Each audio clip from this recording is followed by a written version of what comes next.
pada malam hari ini. Ya Bapak, berkatilah kegiatan kami, semoga apa yang kami bagikan, apa yang kami sharingkan satu sama lain dapat menjadi berkat, menjadi motivasi, menjadi semangat satu sama lain.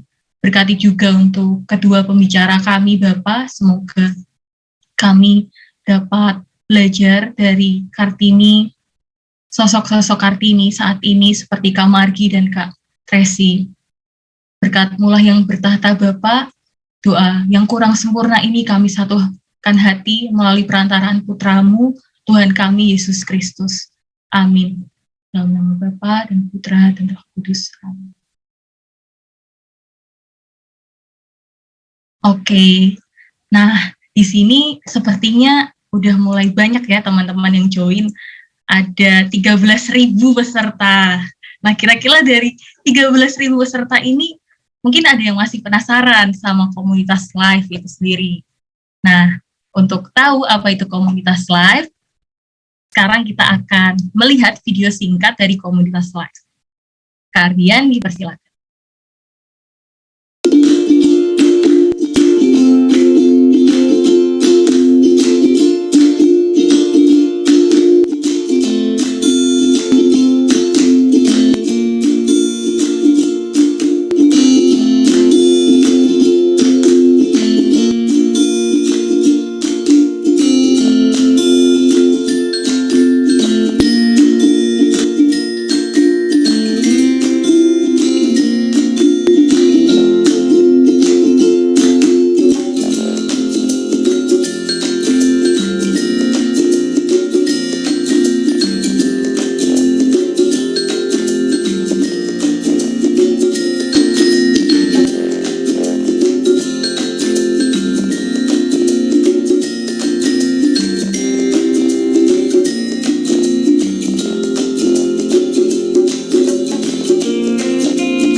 Baik, terima kasih untuk video profile live.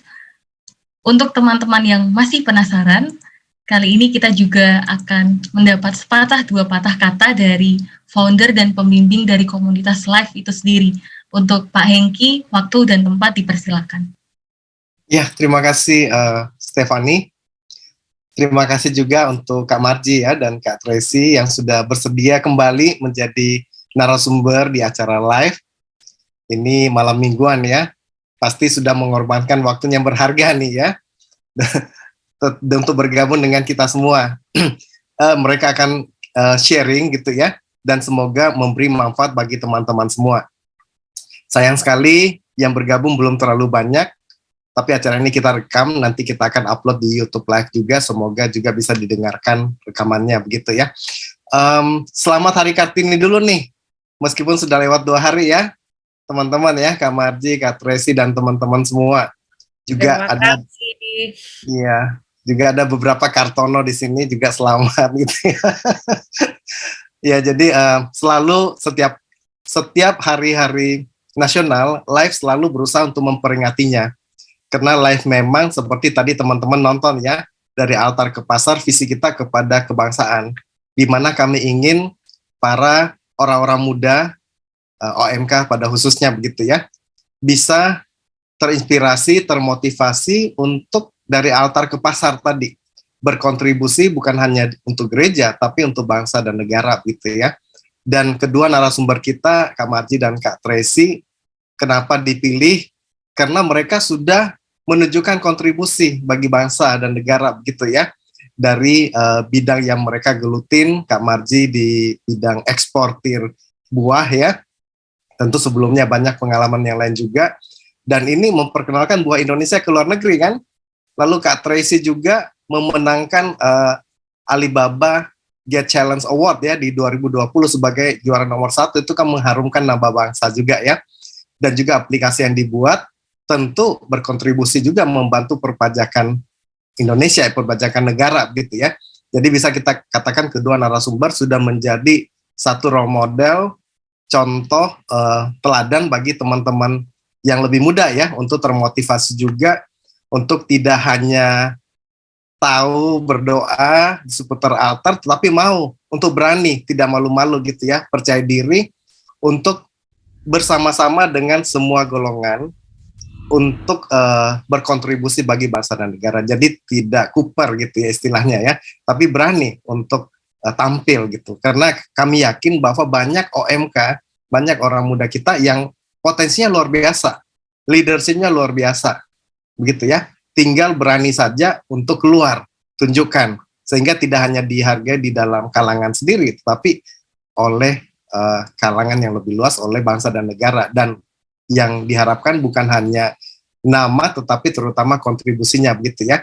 Itulah kurang lebih tambahan dari saya untuk tadi video profile itu yang kita perjuangkan bersama. Mari teman-teman, live itu adalah komunitas dan jejaring.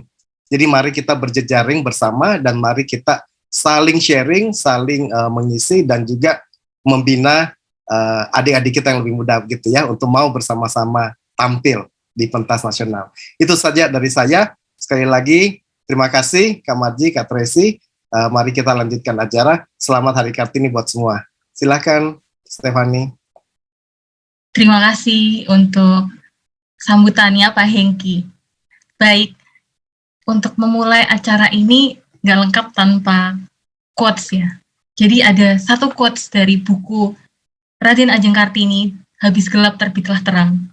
Sampai kapanpun kemajuan perempuan itu ternyata menjadi faktor penting dalam peradaban bangsa. Hingga kini perempuan telah berkontribusi pada 61% bidang ekonomi dan 53,76% pemilik UMKM, menurut Kementerian Pemberdayaan Perempuan. Selamat Hari Kartini untuk perempuan hebat yang hadir di sini. Selamat malam juga untuk Kak Tracy dan Kak Margi. Nah, kali ini Stefani sebagai moderator akan menyampaikan beberapa CV. Yang pertama dari pembicara pertama kita yaitu Kak Margi. Kak Margi ini yang tadi disampaikan di awal, selain sebagai eksportir buah lokal, ia juga seorang penulis. Terdapat beberapa buku yang telah Kak Margi terbitkan. Di antaranya ada Ancaman Radikalisme dalam Negara Pancasila, Stalking Indonesia, Fresh Graduate Boss, Excuse Moi, After Orchard, An Online Melting Pot in Lini Masa, Curse on You, Have a Sip of Margarita. Lalu karir yang sedang dijalani Kak Margi saat ini yaitu sebagai CEO atau co-founder dari PT Nusantara Segal Global yang dikenal dengan Java Fresh. Kemudian pengalaman sebelumnya yaitu menjadi Senior Digital Manager dari PT AIMA Indonesia, lalu menjadi Chief Content Officer dari PT Indoportal Nusantara, dan Asisten Vice President dari PT Multiply Indonesia, kemudian menjadi Country Editor MSN Indonesia, dan juga pernah menjadi Speaker for Creative Writing, Digital Literacy, and Entrepreneurship in various forum and university, yang mana background pendidikan dari Kak Margi adalah bidang komunikasi dari NTU Singapore.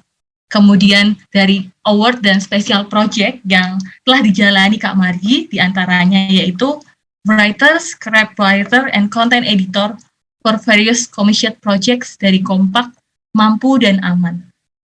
Lalu menjadi Indonesian Chinese Millennial Activist Research yang dipresentasikan di Monash, Melbourne, Australia. Kemudian Representing Indonesia Literature di Belanda dan Belgia. Kemudian ia juga menjadi AMIA Asia Pacific Best Employee Award. Nah, tidak kalah hebat juga untuk narasumber kedua kita, Kak Tracy Tardia.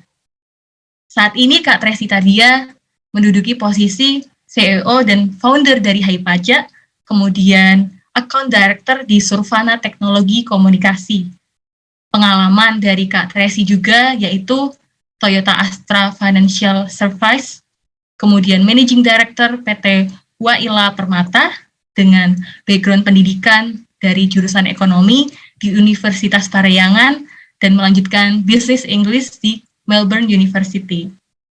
Kemudian terdapat beberapa organisasi juga yang telah dilalui oleh Kak Tracy, yaitu Sekretariat General of Parahyangan Alumni Associate, kemudian menjadi Presiden of Parahyangan Business Club, Deputy of Alumni Relation and Club, dan juga Corpus Studios Bandung NIS.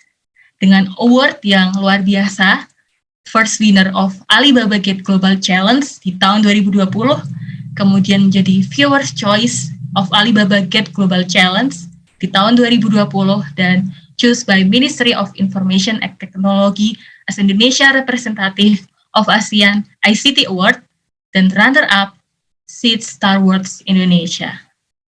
Wah, luar biasa ya teman-teman, tentang bagaimana pencapaian kedua narasumber kita pada malam hari ini.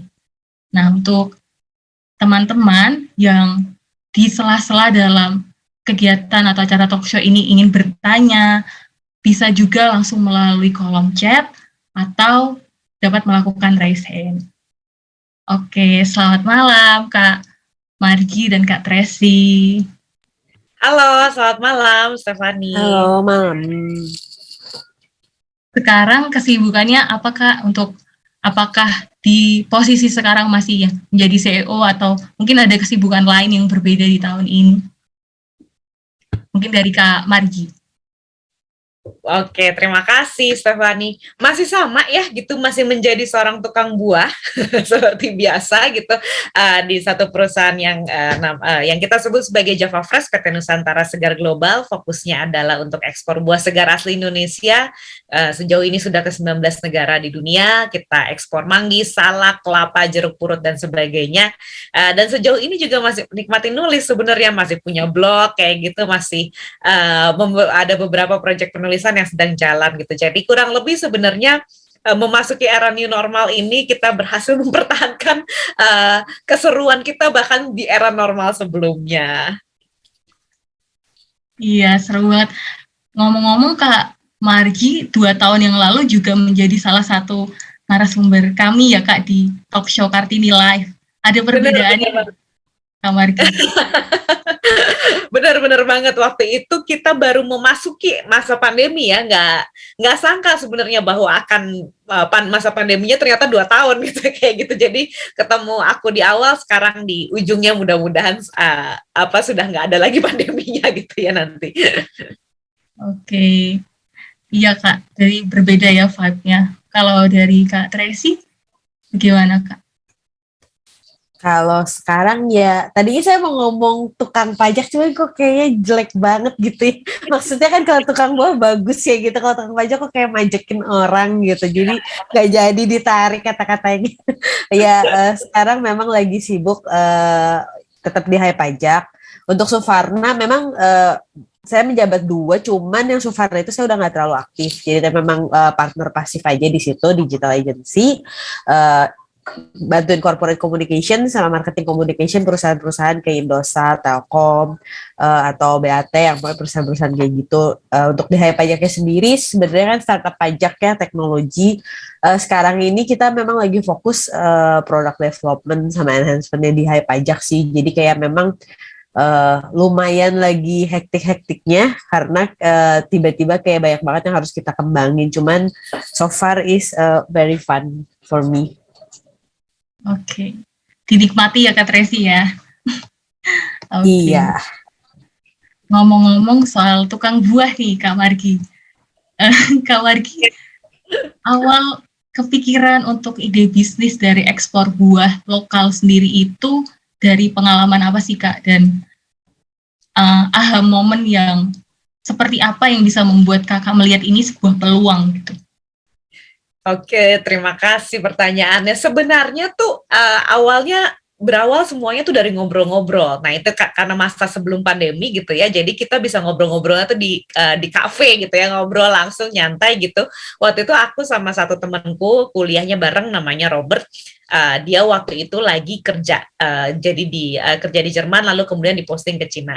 Lalu kita ngobrol-ngobrol-ngobrol gitu, kemudian muncullah satu pertanyaan gitu ya, kenapa sih orang Indonesia tuh apa-apa bawaannya tuh maunya impor terus gitu, seolah-olah apa yang datang dari luar negeri itu pasti lebih bagus gitu daripada apa yang ada di negeri kita sendiri kayak gitu. Nah karena ngobrol-ngobrol di mall gitu ya, kita ambil contohnya paling dekat di situ ada supermarket, kita ngambil contohnya buah segar gitu.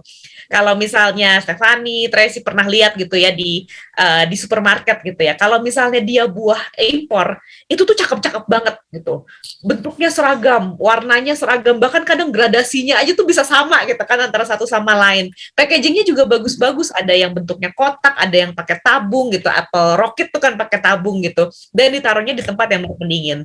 Sedangkan kalau misalnya kita bicara buah lokal, kita bicara manggis, salak, itu tuh biasanya ditaruhnya tuh di gerobak gitu, sampai munjung kan ya gitu.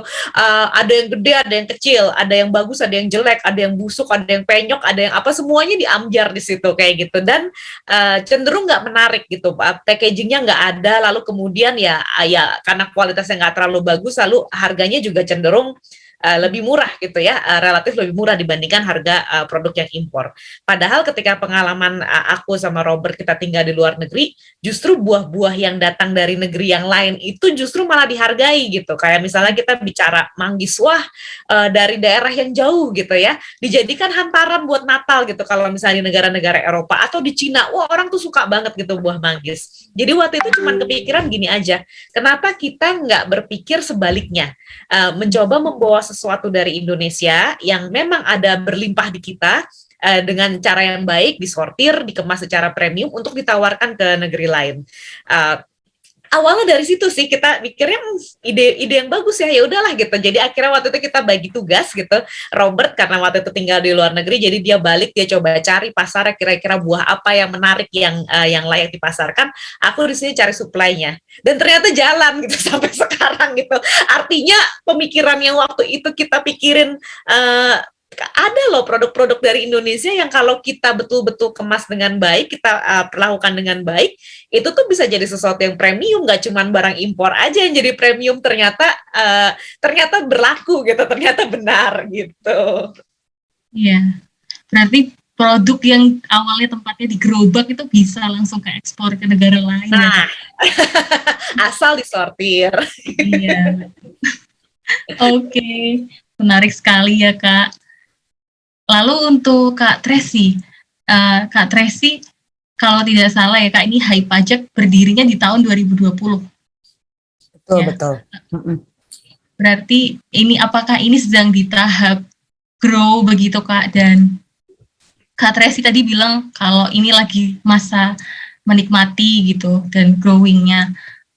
Dari yang saya baca-baca soal Hai Pajak, apakah ini fokusnya memang untuk konsultan pajak begitu Kak, atau bagaimana? Mungkin teman-teman di sini ada belum familiar gitu. Ya. Sorry. Jadi kita sebenarnya bukan fokus di konsultan pajak, tapi kita memang menyebut diri kita One App Tax Assistance gitu. Jadi kita Smart Tax Assistant lah buat orang-orang.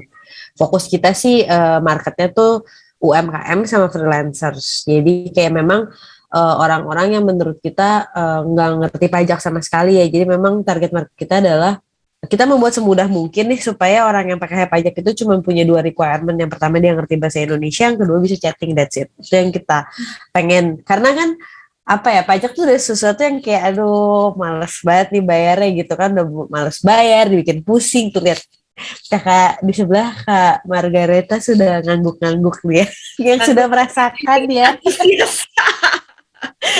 Merasakan betapa kayak painfulnya pajak tuh kan. Saya sendiri pribadi ngalamin itu, makanya kenapa buat Hai Pajak kayak udah mah suruh bayar, dibikin ribet lagi gitu. Jadi kita kayak pengen bikin semudah mungkin gitu. Jadi itu apa yang dibuat di Hai Pajak. Jadi memang Mostly memang itu chatbot bukan konsultan, tapi kalau memang ada masih pusing, ada bisa chatting juga sama tax consultant di situ, di mana kita juga membuat harganya affordable, kayak mulai dari Rp16.000 aja, which is kan karena kita mikir kalau UMKM gitu ya, baru mendirikan perusahaan aja sudah berdarah-darah gitu ya, berusaha itu udah berdarah-darah, gimana kalau misalkan suruh bayar lagi konsultan yang mahal berapa juta setiap bulan.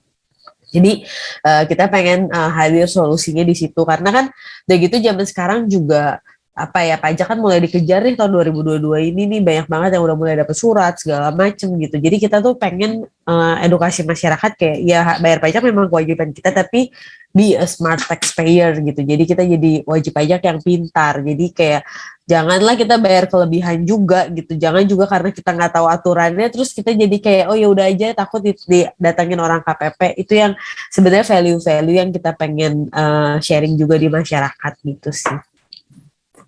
Oke.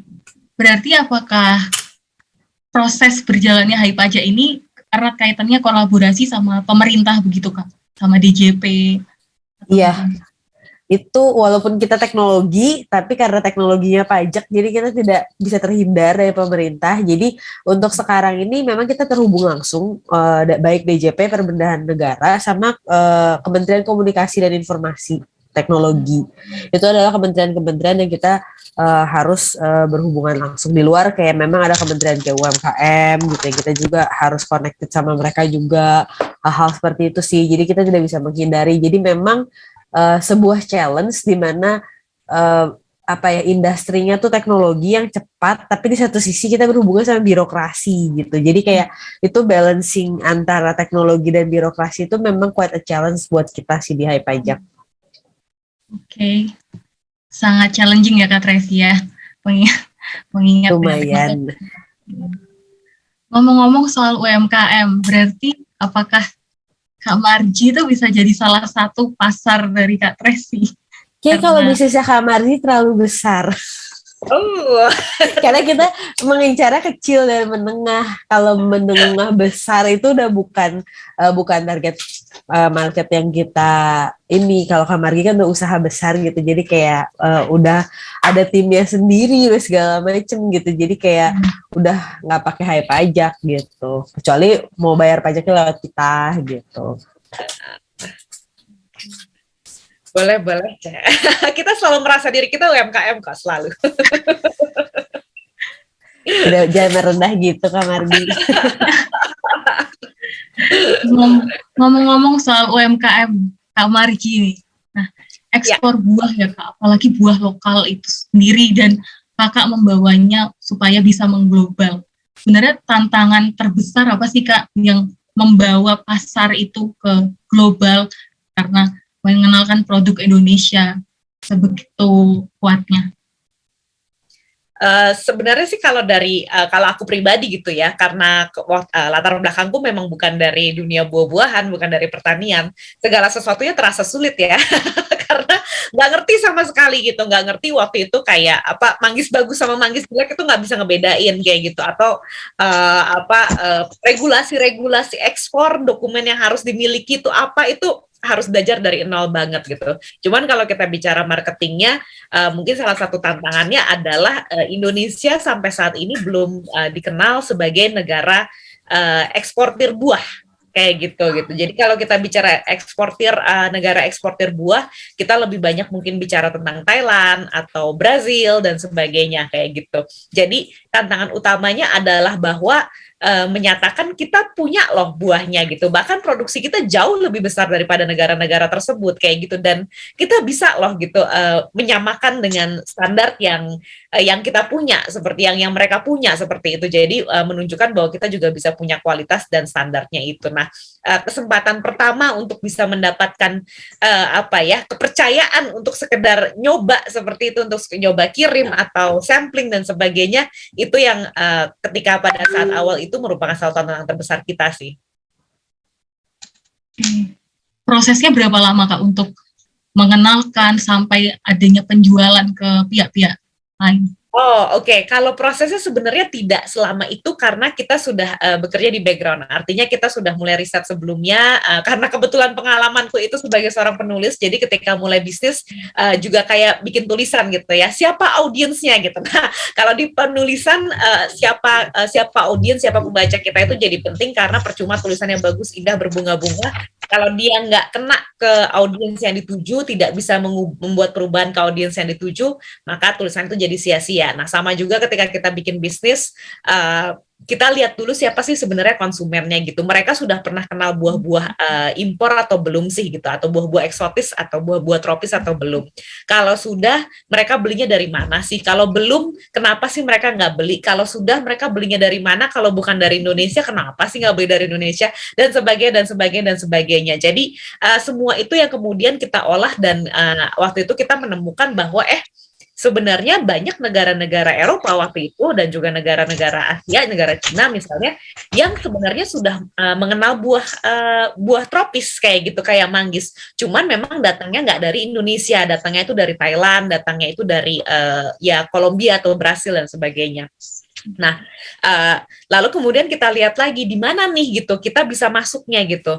Oh, kita mulai lihat seperti ini bahwa di Thailand misalnya seperti itu, manggis itu kan musiman ya. Di Indonesia juga sih sebenarnya musiman. Jadi ada musim-musim tertentu di mana ada manggis, ada musim tertentu nggak ada manggis gitu. Dan biasanya kalau di Thailand itu bulan-bulan sekarang ini nih yang banyak manggisnya. Sedangkan kalau di pasar Eropa, pasar buah itu justru paling kencang itu di akhir tahun ketika musim dingin karena mereka sama sekali nggak punya produksi buah.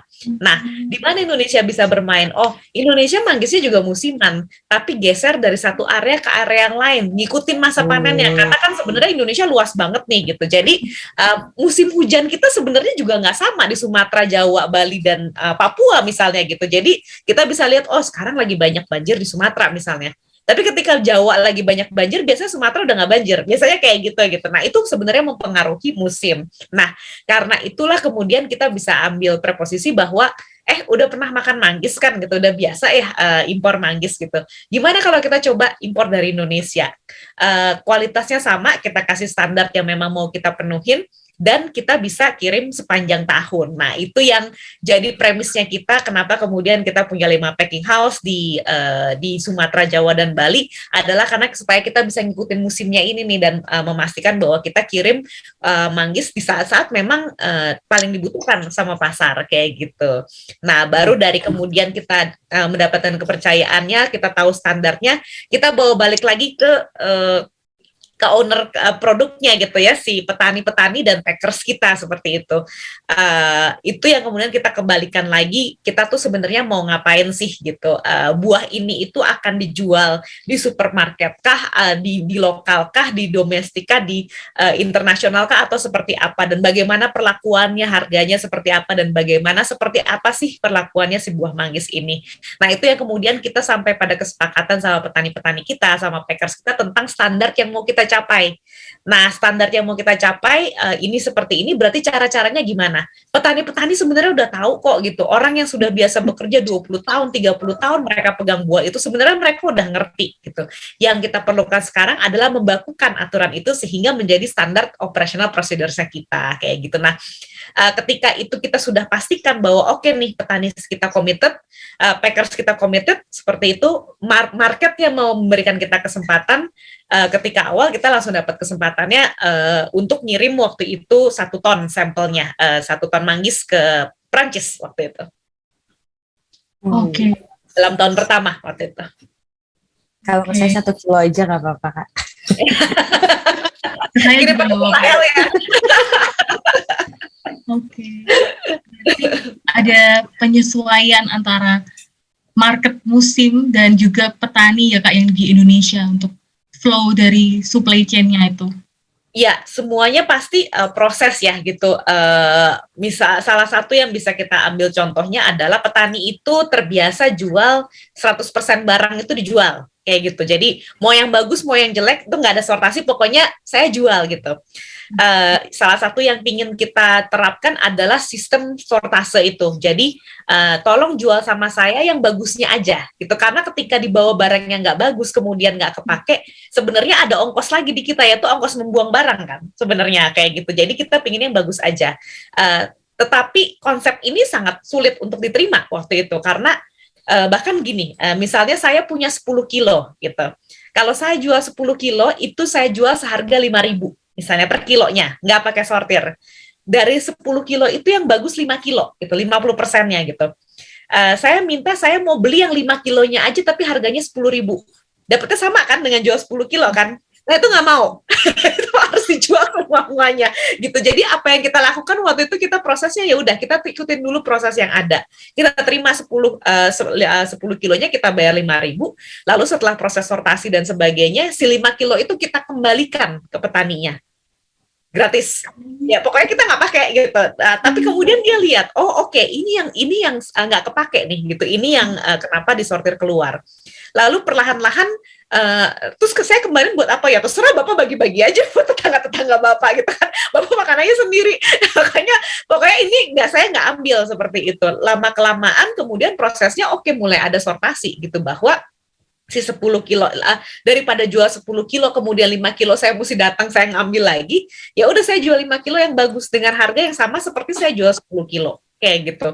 Lalu kemudian berproses lagi, kalau misalnya kayak gitu ngapain saya petik semua, saya petik aja yang udah pasti masuk kayak gitu, sehingga angka sortasi di kita juga semakin sedikit, waktu pengerjaan jadi lebih cepat dan sebagainya. Tapi semua itu proses gitu ya, nggak setahun, kadang-kadang ya setahun, 2 tahun, 3 tahun, makin lama akan semakin baik gitu. Nah ya semuanya sih butuh proses ya seperti itu. Cuman ketika kita udah sepakat nih gitu, bahwa ya kita mau ngirim yang bagus karena dia akan dipajang di supermarket di Paris gitu misalnya, seperti itu, ada kebanggaan lebih buat petani-petani kita juga, untuk packers kita, tim kita, dan ada juga komitmen bahwa ini kerja bareng-bareng nih gitu, bukannya kerja sendiri, bukannya mereka nggak tahu barangnya di mana dan sebagainya.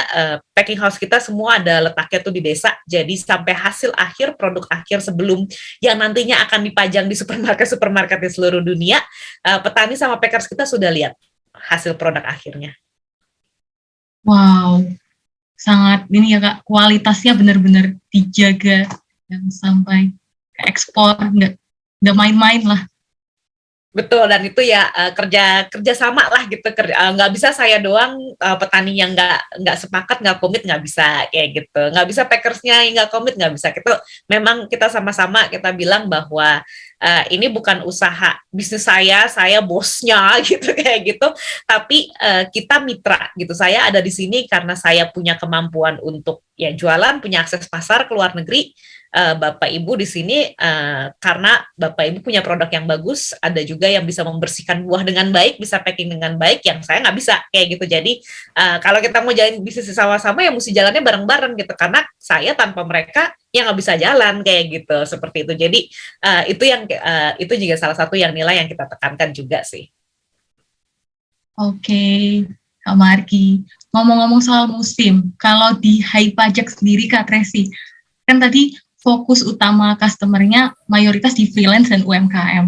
Nah, apakah flow-nya setelah berjalan 2 tahun ini ada musim khusus, seperti misalnya mayoritas yang menggunakan adalah UMKM, tadi juga diucapkan dengan skala UMKM yang masih menengah ke bawah, atau mayoritas di freelance, atau akan mengembangkan pasarnya, Kak?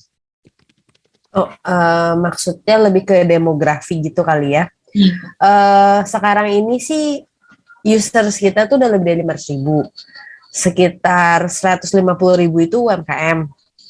Terus sisanya ada karyawan juga dia punya pekerjaan lain, misalkan dia juga selain karyawan dia freelancer atau dia punya online shop yang kayak gitu. Terus juga habis itu ya freelancer yang kita punya di Hai Pajak gitu. Jadi kurang lebih demografinya seperti itu, walaupun fokus kita UMKM freelancer, tapi di luar itu juga masih ada. Bahkan kadang-kadang perusahaan menengah besar pun masih kadang-kadang pakai Hai Pajak untuk kayak konsultasi, kayak sekarang misalkan tax amnesty yang disebutannya PPS butuh kayak konsultasi apakah dia harus bayar atau enggak, itu juga banyak yang pakai Hai Pajak sih gitu.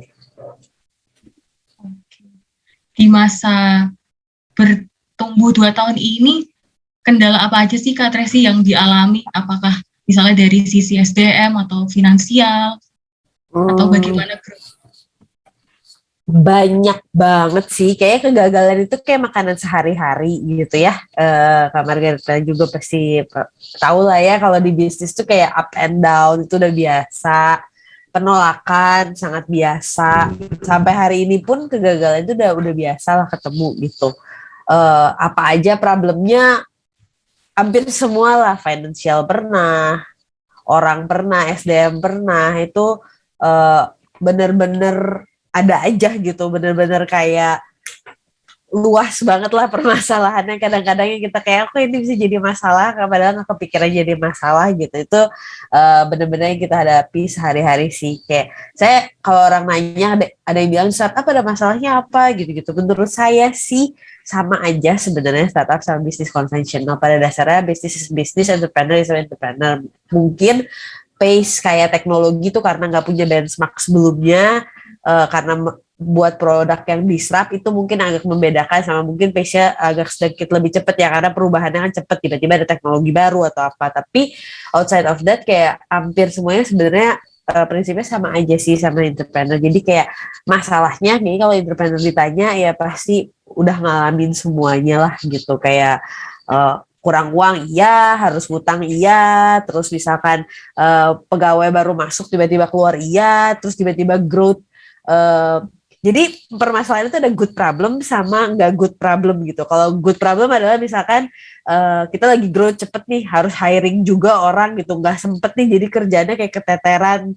Tapi itu kan good problem ya, apa kayak revenue naik segala macam, orangnya susah dicari, itu a good problem. Not a good problem adalah misalkan kayak COVID, tiba-tiba slowing down. In my case kayak investor segala macam lagi apa ya, takut resiko tinggi segala macam waktu itu. Jadi mereka hati-hati banget investnya dari lama gitu. Di tengah-tengah itu sebelum uang masuk kan kayak kita cash flow kan harus diatur, terus harus ngegaji karyawan, sampai kayak harus minjem gitu juga udah pernah ngalamin seumur umur. Buat pribadi nggak pernah minjem, untuk kayak gini jadi harus minjem, itu juga udah pernah ngalamin gitu. Tapi ya rasanya semua entrepreneur sama ya nggak Kak Margi? Salam. Salam halo. Oke, nah mungkin teman-teman di sini juga udah pada tahu ya, kedua pembicara kita ini menduduki posisi top management level ya, sebagai CEO dan juga sebagai co-founder. Lalu ini juga pertanyaan untuk Kak Margi dan Kak Tracy. Sebagai seorang wanita nih Kak, di posisi top management level, mungkin juga kita bekerja sama, berkolaborasi dengan teman-teman pria begitu. Nah, bagaimana perasaan dan kesan dan juga memposisikan diri, khususnya juga apalagi di Indonesia, untuk peran dominasi pemimpin wanita yang masih minim, dan juga salah satu tantangan kami untuk Kartini Muda untuk menjadi pemimpin itu sendiri.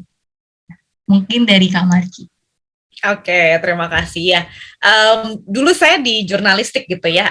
Saya pikir wah itu udah cukup apa ya, male dominated gitu. Biasanya editor itu cowok yang kayak gitu ya. Lalu kemudian saya pindah masuk ke bisnis yang lebih male dominated lagi karena banyak hal ya gitu. Artinya ketika kita bicara petani, kebanyakan adalah pria yang menjadi petani kayak gitu. Ketika kita bicara tentang supir truk, ya kecuali yang lagi viral di YouTube gitu, kebanyakan juga pria kayak gitu. Ketika kita bicara instansi pemerintah, karantina, Kementerian Pertanian dan sebagainya, juga cukup sebenarnya heavy oleh laki-laki seperti itu. Dan akhirnya saya berada di dalam situasi di mana saya di beberapa daerah itu bukan cuma menjadi seorang ya perempuan Cina Katolik pertama yang mereka temui di dalam situasi-situasi itu seperti itu gitu. Dalam nama Yesus. Dalam nama Yesus, Assalamualaikum. Salam. Nah waktu itu tuh ketika masuk apakah ada kekagetan gitu ya di kalangan teman-teman petani misalnya gitu, wah mereka kalau bilang eksportir itu bos gitu ya, wah bosnya perempuan gitu ya seperti itu. Mungkin ada gitu, tapi apa yang justru jadi salah satu testimoni aku kepada bahwa Indonesia itu sebenarnya sangat siap untuk pluralisme, untuk kebinekaan adalah justru mereka adalah orang-orang yang paling terbuka. Mereka adalah orang-orang yang paling tidak mempertanyakan siapa saya dengan latar belakang saya gitu. Bisa dibilang aku kan di daerah-daerah ya, Tasikmalaya, lalu kemudian Sumatera Barat gitu kan, Magelang, lalu Banyuwangi, mungkin daerah-daerah yang kalau kotanya dikenal sebagai level intoleransinya cukup tinggi sebenarnya. Tapi justru di desa-desa tersebut aku nggak pernah sekalipun mengalami yang namanya diskriminasi. Seperti itu, mereka yang memperlakukan aku seperti biasa, seperti manusia pada umumnya. Nah, ketika kemudian aku masuk dan berefleksi di situ, justru malah aku menjadi perempuan itu menjadi satu pembeda gitu. Artinya gini, kalau aku mau pura-pura jadi laki-laki kan susah. Gitu ya, gitu banyak PR-nya gitu kan, kayak gitu. Ada karakter-karakter yang memang menempel, entah itu karena pendidikan, entah itu karena stereotip gender dan sebagainya, yang menempel sebagai perempuan. Untuk menjadi orang yang tegas, galak, marah-marah dengan suara besar, nggak bisa gitu. Kalau aku marah-marah suaranya tinggi gitu kan, kayak gitu kurang asik gitu kan kedengarannya gitu. Justru biasanya tindakan menegur dan sebagainya itu dilakukan dengan tone yang justru malah lebih rendah kalau buat aku gitu. Dan akhirnya malah teman-teman petani usianya jauh lebih tua daripada aku, pengalamannya jauh lebih banyak, itu akhirnya memanggil aku ibu. Itu bukan cuma sekedar sebagai tanda hormat ya gitu, tapi karena mereka merasa kayak ya ini ibu gitu seperti itu, menjadi punya hubungan yang mereka bisa bertukar kebijaksanaan mereka. Jadi kalau menurutku justru ketika kita berada di aku berada di lingkungan yang sangat so-called male dominated seperti itu, aku nggak merasa kita harusnya nggak takut seperti itu. Kita harusnya nggak berusaha untuk menjadi orang lain yang bukan diri kita sendiri. Kita harusnya nggak berusaha menjadi laki-laki, kelaki-lakian kayak gitu. Karena ada role-role khusus, karakter-karakter khusus yang justru bisa menjadi kekuatan yang justru mereka nggak menemui itu di figur-figur male leaders mungkin seperti itu gitu, yang itu bisa menjadi justru salah satu kekuatan kita. Jadi kalau menurutku menjadi sama dan sejajar itu nggak harus selalu caranya sama gitu.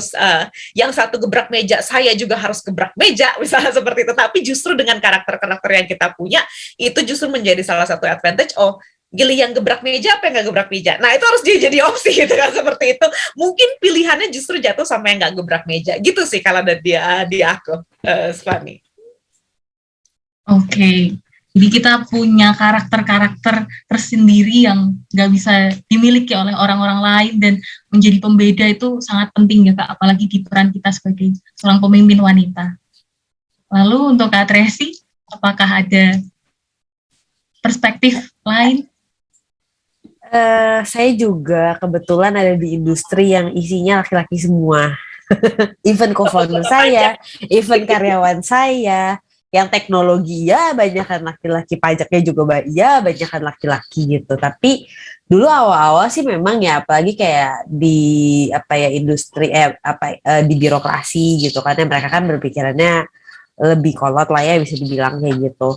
Awal-awal rada gimana gitu, tapi as the time goes by gitu, saya berpikir kayak yang paling penting adalah kita bisa membuktikan diri kita aja gitu. Kayak percuma, bener kata Kak Margi tadi, percuma misalkan maksa nyamain sama gaya mereka segala macem.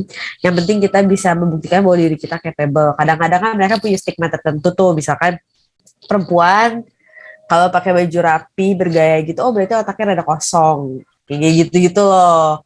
Terus kayak ya kita kan nggak bisa kayak maksa ngomong enggak kok gue bisa berpikir dengan baik dan lain sebagainya, nggak mungkin kita kayak gitu. Jadi kayak yang bisa kita lakukan adalah membuktikan dengan prestasi kita, dengan pekerjaan yang kita lakukan adalah kita capable enough kok dibanding dengan laki-laki. Even kayak misalkan kita dalam komunitas founder ya, misalkan kadang-kadang kita suka diundang nih sama acara investor yang kayak ada founder-founder lain. Di ruangan itu ada 50 orang. mungkin ceweknya cuma 3 gitu. Kayak even di 5 pun gak nyampe gitu. Kita kayak aduh langka banget nih nyari cewek gitu. Terus even saya personally kayak sering menemukan kayak foundernya tuh gimana ya? Kayak mungkin mereka biasa di dunia cowok gitu ya, kayak bisa jadi dia kayak dingin banget gitu, kayak mungkin biasa di tempat laki-laki gitu. Tapi lama-lama pas udah ngobrol kayak oh iya ya kita tuh butuh nih komunitas cewek nih, cewek sama cewek tuh kita jarang banget nih ketemu segala macem gitu. Itu sebenarnya perspektif saya sih. Tapi ya menurut saya walaupun Indonesia negara timur dan masih menganut kayak perempuan nggak terlalu berkarir apa segala macam, tapi menurut saya Indonesia tuh orang-orangnya cukup open minded sih, nggak terlalu kayak ngehalangin gak boleh apa segala macam, enggak sih menurut saya tuh orang Indonesia tuh orangnya bisa dibilang cincai gitu, yang kayak ya udahlah oke lah gitu, kayak nggak yang terlalu pak pakem banget harus kayak gini, enggak sih. Orang Indonesia tuh mudah gitu untuk mudah berkolaborasi, mudah untuk kayak berubah juga menurut saya. Bahkan kadang-kadang terlalu gampang berubah sampai ngikutin aja sama tren-tren di sekitarnya gitu. Itu yang terjadi menurut saya, pandangan mereka tentang laki dan perempuan gitu. Jadi enggak yang kayak sampai nggak bisa ngapa-ngapain gitu, enggak sih menurut saya gitu. Oke. Kalau tadi Kak Tracy sempat nyebutin kita nggak bisa menyamakan gaya pemain atau peran leader male yang dominasi. Menurut Kak Tracy sendiri, karakter seperti apa sih yang harus dibawa di dalam kepemimpinan seorang wanita begitu? Saat baik ya di dalam dunia korporasi, industri atau bisnis yang sekarang ini Kak Tracy bawa.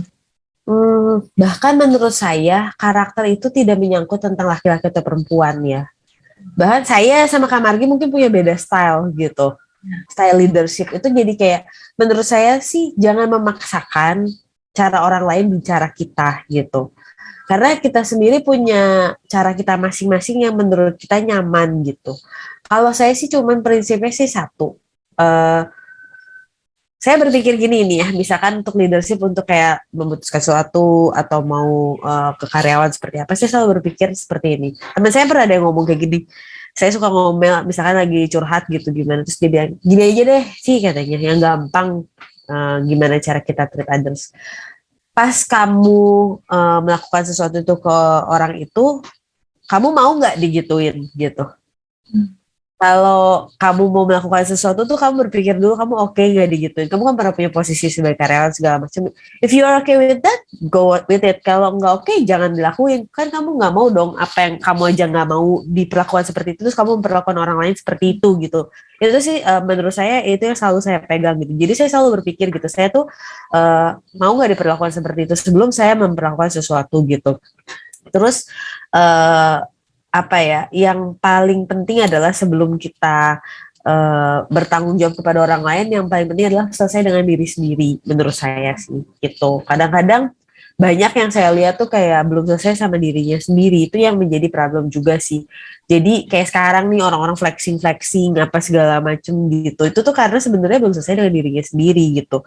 Gimana caranya, saya pernah dulu waktu saya di Toyota tuh diajarin gitu, ada manajemen tuh ada levelan. Yang pertama tuh ourselves, terus colleague, baru kayak organisasi gitu yang baru bisa kita atur gitu. Nah kalau kita nggak beres sama diri kita sendiri, gimana cara kita mau ngatur orang lain juga? Kadang-kadang yang saya temukan juga banyak nih terjadi zaman sekarang ini adalah in denial orangnya gitu, kayak terlalu banyak lihat sosial media. Bukan saya mau gimana ya, ini bukan kayak mau ngejelek-jelekin atau mau bilang tertentu, cuman sangat-sangat menyayangkan generasi sekarang ini tuh anaknya pinter-pinter banget, lebih pinter daripada generasi sebelumnya, tapi kadang-kadang mereka tuh yang mereka tahu tuh dari Google, bukan dari pengalaman langsung, which is kalau misalkan mengalami pengalaman langsung tuh langsung mental health issue katanya gitu, padahal yang dia tahu itu adalah yang dia pikir dia tahu gitu, bukan yang benar-benar dia tahu, dia rasakan. Pas dia merasakan sebenarnya itu kaget, shock gitu. Jadi kalau saya ini, kalau saya walaupun saya di dunia teknologi ya, saya tuh sangat senang mendengar cerita orang yang jauh lebih tua gitu, yang lebih experience. Saya selalu nanya gitu, kayak kamu Pak, Bu, Om, Tante gitu, bahkan Opa, Oma gitu, dulu ceritanya gimana, bisa kayak gini gimana. Karena menurut saya Google tuh tidak akan pernah bisa mengalahkan experience gitu. Cerita orang, mau dia kesuksesan, mau dia kegagalan, selalu ada yang bisa kita pelajarin. Dan yang paling penting adalah kalau sebagai seorang pemimpin adalah jangan pernah merasa dirinya paling pinter. Harus selalu mau open untuk belajar. Bahkan saya pun selalu punya budaya di kantor. Kalau saya nggak tahu, saya nanya. Saya bilang kayak, yang ini saya kurang tahu. Menurut kalian apa? Ini apa, coba terangin ke saya. Gak boleh malu kayak kita bilang kita nggak ngerti, karena kita kan bukan Tuhan ya, pasti ada yang kita nggak ngerti gitu. Kalau misalnya kita sok tahu, itu malah jadi lebih parah gitu kalau kita sebagai pemimpin kita sok tahu, karena kan kadang-kadang misalkan kerjaan lapangan kan lebih tahu orang yang di lapangan, kita kan nggak selalu ada di lapangan, berarti dia lebih expert dong dibanding kita. Nah itu kalau kita stop untuk mau belajar segala macam, itu rasanya akan menjadi stop perkembangan kita juga gitu. Kita kan harus bisa selalu growth. Kalau dalam pandangan saya sih gitu. Oke, keren banget ya Kak Tracy. Kita bisa belajar tentang bagaimana merefleksikan keputusan, lalu kita bisa selesai dengan diri sendiri, dan kita harus selalu collect pengalaman. Ya, mewakili dari generasi Stefani, mungkin generasi kami akan lebih mengembangkan hal-hal tersebut. Lalu Kak Margi sendiri bagaimana Kak? Untuk karakter yang Kakak bawa di dalam memimpin Java Fresh, atau di dalam bahkan Kakak menulis yang bisa melahirkan beberapa buku. Thank you, Stefani. Kalau dari karakter, aku setuju banget tadi sama Kak Tracy gitu ya. Setiap orang itu punya karakter sendiri-sendiri gitu, terlepas dari dia perempuan atau laki-laki dan sebagainya kayak gitu. Latar belakang kita, siapa kita, bagaimana kita dibesarkan pasti akan membentuk satu karakter. Yang menurut aku kuncinya adalah jangan sampai kita memaksakan karakter orang lain. Oh, karena ngerasa, aduh gue cewek, gue harus lebih galak kali ya, misalnya yang kayak gitu. Justru malah itu yang rusak gitu kalau menurutku gitu, karena ketika kita lepas dari karakter kita, ya kita udah lagi nggak bisa menguasai diri kita sibuk untuk mengejar karakter itu. Nah, hal yang kedua yang aku juga rasakan banget adalah sebagai perempuan kita pasti punya sensitivitas kepedulian lebih tinggi kepada perempuan, sehingga kemungkinan besar kita akan bisa melihat isu-isu yang dihadapi oleh perempuan di ranah pekerjaan kita dengan lebih baik dibandingkan kalau bosnya laki-laki, seperti itu. Nah, ini mungkin aku ngambil contohnya adalah tentang kesempatan kerja. Seperempuan sama laki-laki itu kesempatan kerjanya sama nggak sih? Gitu, kayak gitu. Kita akan bilang, oh sekarang zaman sekarang emansipasi gitu, buktinya lu bosnya gitu kan cewek, misalnya kayak gitu. Tapi kita lihat lagi ke bawah gitu, yang terutama kalau dalam kasus aku di desa-desa gitu. Kalau misalnya sama kesempatan kerjanya, kenapa yang kerja itu laki-laki gitu? Kenapa perempuan tuh jarang sekali dapat pekerjaan? Lalu maka kemudian kita lihat lagi bahwa kesempatan kerja di desa itu sangat amat terbatas kayak gitu. Hampir nggak ada pabrik di desa tuh, nggak ada gitu. Paling pekerjaan ya oke, menjadi petani dan sebagainya. Kalau misalnya mau bekerja di luar desa, itu berarti harus meninggalkan keluarga, dan kemungkinan besar yang akan meninggalkan keluarga adalah yang laki-laki kayak gitu. Yang perempuan tetap akan tinggal di desa itu, merawat anaknya dan sebagainya. Kalau yang perempuannya yang keluar, anaknya dititip siapa? Nanti ibu berarti ibu yang nggak bertanggung jawab dong dan sebagainya gitu. Akan ada stigma-stigma khusus sebagai itu, seperti itu. Jadi kalau kita bilang nggak ada perbedaan, nggak ada diskriminasi, ya nggak juga gitu. Karena kenyataannya apa yang diharapkan dari seorang ibu di dalam rumah, di dalam satu keluarga, membuat dia tidak bisa keluar dari rumah itu untuk kemudian mencari penghasilan, seperti itu. Nah, apa yang kemudian kita lakukan sama Java Fresh adalah kita kebetulan sangat beruntung mengambil kebijakan bahwa packing house itu harus di desa, harus sedekat mungkin dengan sumber, seperti itu. Artinya kita bisa mendapatkan kesempatan untuk memberikan kesempatan kerja, buka lapangan kerja baru untuk desa itu tanpa orang-orang harus pergi ke kota, seperti itu. Nah, ketika kita punya kesempatan, kita kasih ke siapa? Ya kita kasih ke perempuan, seperti itu. Kenapa? Karena yang laki-laki kan boleh pergi, kan bisa aja ke Jakarta, bisanya tukang batu di Jakarta, tapi yang perempuan kan nggak bisa gitu. Maka kita ambil policy untuk yang justru kita sebut malah memprioritaskan perempuan. Artinya kalau ada perempuan yang mau dan sanggup untuk bekerja di tim kita, di Java Fresh sebagai packers, maka kita akan dulukan yang perempuan. Kalau udah nggak ada perempuan yang mau, kalau perempuannya, aku tak sanggup melakukan semua pekerjaan itu misalnya, baru kita kasih ke yang laki-laki, kayak gitu. Dan sekarang akhirnya jadi kita punya komposisi 70% perempuan, 30% laki-laki, seperti itu. Nah, hal-hal yang seperti ini yang kemudian dampak buat kita sebenarnya pekerja seperti itu. Kita mendapatkan pekerja-pekerja yang mereka memang mau kerja, karena kalau enggak kesempatan kerjanya enggak ada seperti itu gitu. Tetapi di selain itu juga kita membantu untuk menyelesaikan permasalahan-permasalahan yang dihadapi perempuan di desa tersebut itu juga. Misalnya kayak gini ya, aku ambil contoh di salah satu desa di Jawa Timur seperti itu. Packers kami lebih muda dari aku, umurnya baru masuk 30 tahun, udah punya cucu. Karena dia umur 13 tahun, biasanya perempuan di desa tersebut karena tidak bekerja, yang ngapain sekolah. Jadi akhirnya dinikahkan umur 13 tahun, akil balik dinikahkan. Karena dia taunya umur 13 tahun tuh nikah, umur 14 tahun tuh punya anak, ketika kemudian dia punya anak, melahirkan anak yang usianya 13 tahun, setelah perempuan, ya dia nikahkan juga seperti itu gitu.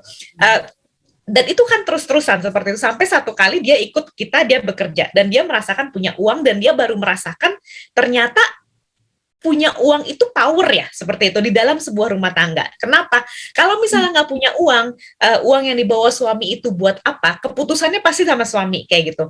Padahal yang ngatur rumah tangga itu perempuan biasanya kalau di desa-desa ya seperti itu. Ketika dia yang punya uang sendiri, dia bisa memutuskan uang ini mau dipakai apa? Mau dipakai buat ditabung kah? Mau dipakai buat baju baru kah? Kayak gitu. Kawin lagi kah? Kan nggak mungkin, jarang ya. Terus apa? Dan juga untuk pendidikan anak, dan di situ mereka bilang bahwa oh ternyata penting buat perempuan itu untuk sekolah dan kemudian bekerja karena dia jadi punya hubungan yang setara di dalam relasi hubungan suami istri dalam sebuah keluarga kayak gitu. Jadi si nenek yang umur 30 tahun ini gitu bertekad bahwa cucu saya nanti harus sekolah. Pakai apa? Pakai duit saya kerja gitu, sehingga nanti dia bisa dapat pekerjaan yang baik dan dia punya relasi yang baik juga di dalam hubungan keluarganya. Nah, hal-hal seperti ini yang kemudian lebih bisa terasakan gitu oleh kita yang perempuan, yang mungkin diceritakan karena kita perempuan juga dibandingkan kalau bosnya mungkin laki-laki. Itu yang kurasakan. Jadi kalau buatku, kalau karakter itu sendiri akan nempel sama orangnya, yang penting kita nggak lepas dari karakter, tapi concern kita terhadap perempuan, aku yakin juga Kak Tracy dealnya sama UMKM, banyak banget UMKM biasanya leadersnya justru malah perempuan kayak gitu.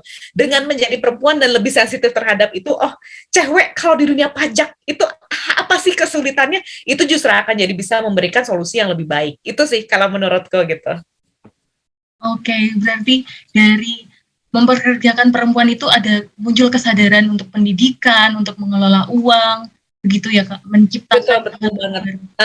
Dan itu yang kita bisa lakukan, itu ranah kita nih gitu sebagai mungkin pencipta lapangan pekerjaan seperti itu, sebagai pemilik perusahaan kita bisa membuat kebijakan-kebijakan yang lebih peka terhadap kebutuhan perempuan yang akhirnya buntutnya bisa panjang nih, buntutnya sampai pendidikan anak gitu kan ya gitu, buntutnya sampai nikah dini gitu kan, yang menyelesaikan dini gitu. Oke. Menarik sekali Kak. Ngomong-ngomong soal karakter Kak, baik Kak Tracy dan Kak Margie, siapa sih sosok wanita yang menjadi pahlawan, yang mungkin juga mendominasi karakter dan menginspirasi di dalam hidup Kak Tracy dan Kak Margie? Nah mungkin dari Kak Tracy. Kak Margie dulu kayak udah siap jawab itu. Ayo kita sweet. Monggo Kak Margie boleh. Aduh, aku selalu bilang ibuku sendiri sih sebenarnya gitu. Kenapa ibuku gitu? Aku ingat ketika kita masih kecil-kecil gitu, masih SD kayak gitu, aku kebetulan 3 bersaudara perempuan semua gitu. Ibuku mungkin sudah berpikir ini anak harus dibekali sesuatu gitu ya supaya karena perempuan semua gitu. Lalu kemudian kita selalu dapat kesempatan ketika dia bilang gini, jangan berpikir bahwa dunia itu akan lebih mudah karena kamu perempuan. Karena kamu, makasih ya manis dan sebagainya, terus dunia akan menjadi lebih mudah. Itu nggak akan kejadian. Dunia akan jauh lebih sulit justru karena kamu perempuan. Karena ketika seseorang itu harus bekerja keras untuk mendapatkan sesuatu, perempuan untuk sekedar mendobrak stereotip bahwa perempuan juga bisa kok gitu, itu harus bekerja 2 kali lebih keras gitu. Kalau seseorang itu harus bekerja 2 kali lebih keras, seorang laki-laki 2 kali lebih keras untuk menjadi seorang pemimpin, perempuan berarti harus kerjanya 4 kali lebih keras seperti itu gitu. Lalu ibuku nanya apakah ada opsi lain selain ya rajin belajar, rajin bekerja, dan menambah keterampilan. Ya ada gitu. Ada satu pekerjaan yang memang diberikan kepada perempuan yang cukup dikenal sebagai perempuan, yaitu menjadi ibu rumah tangga seperti itu. Maka fokusnya akan berbeda. Yang harus diperhatikan apa kemampuan-kemampuan yang harus dimiliki untuk menjaga rumah tangga menjadi baik seperti itu.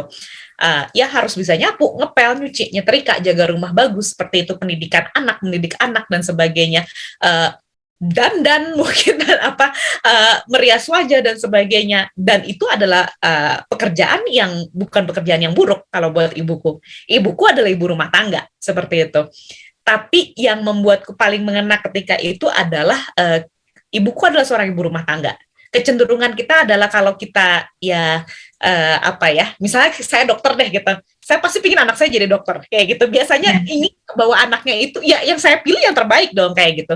Tetapi ibuku memberikan kebebasan untuk memilih antara dua hal ini seperti itu. Mau jadi mana sehingga mami tuh tahu ngegedeinnya kayak gimana gitu, kedidiknya apa, suruh belajarnya apa kayak gitu kan gitu. Dan dia membebaskan kita untuk memilih. Kebetulan kita bertiga milih yang satu. Aku akan bekerja 2 kali lebih keras, 4 kali lebih keras untuk menjadi seorang pemimpin kayak gitu.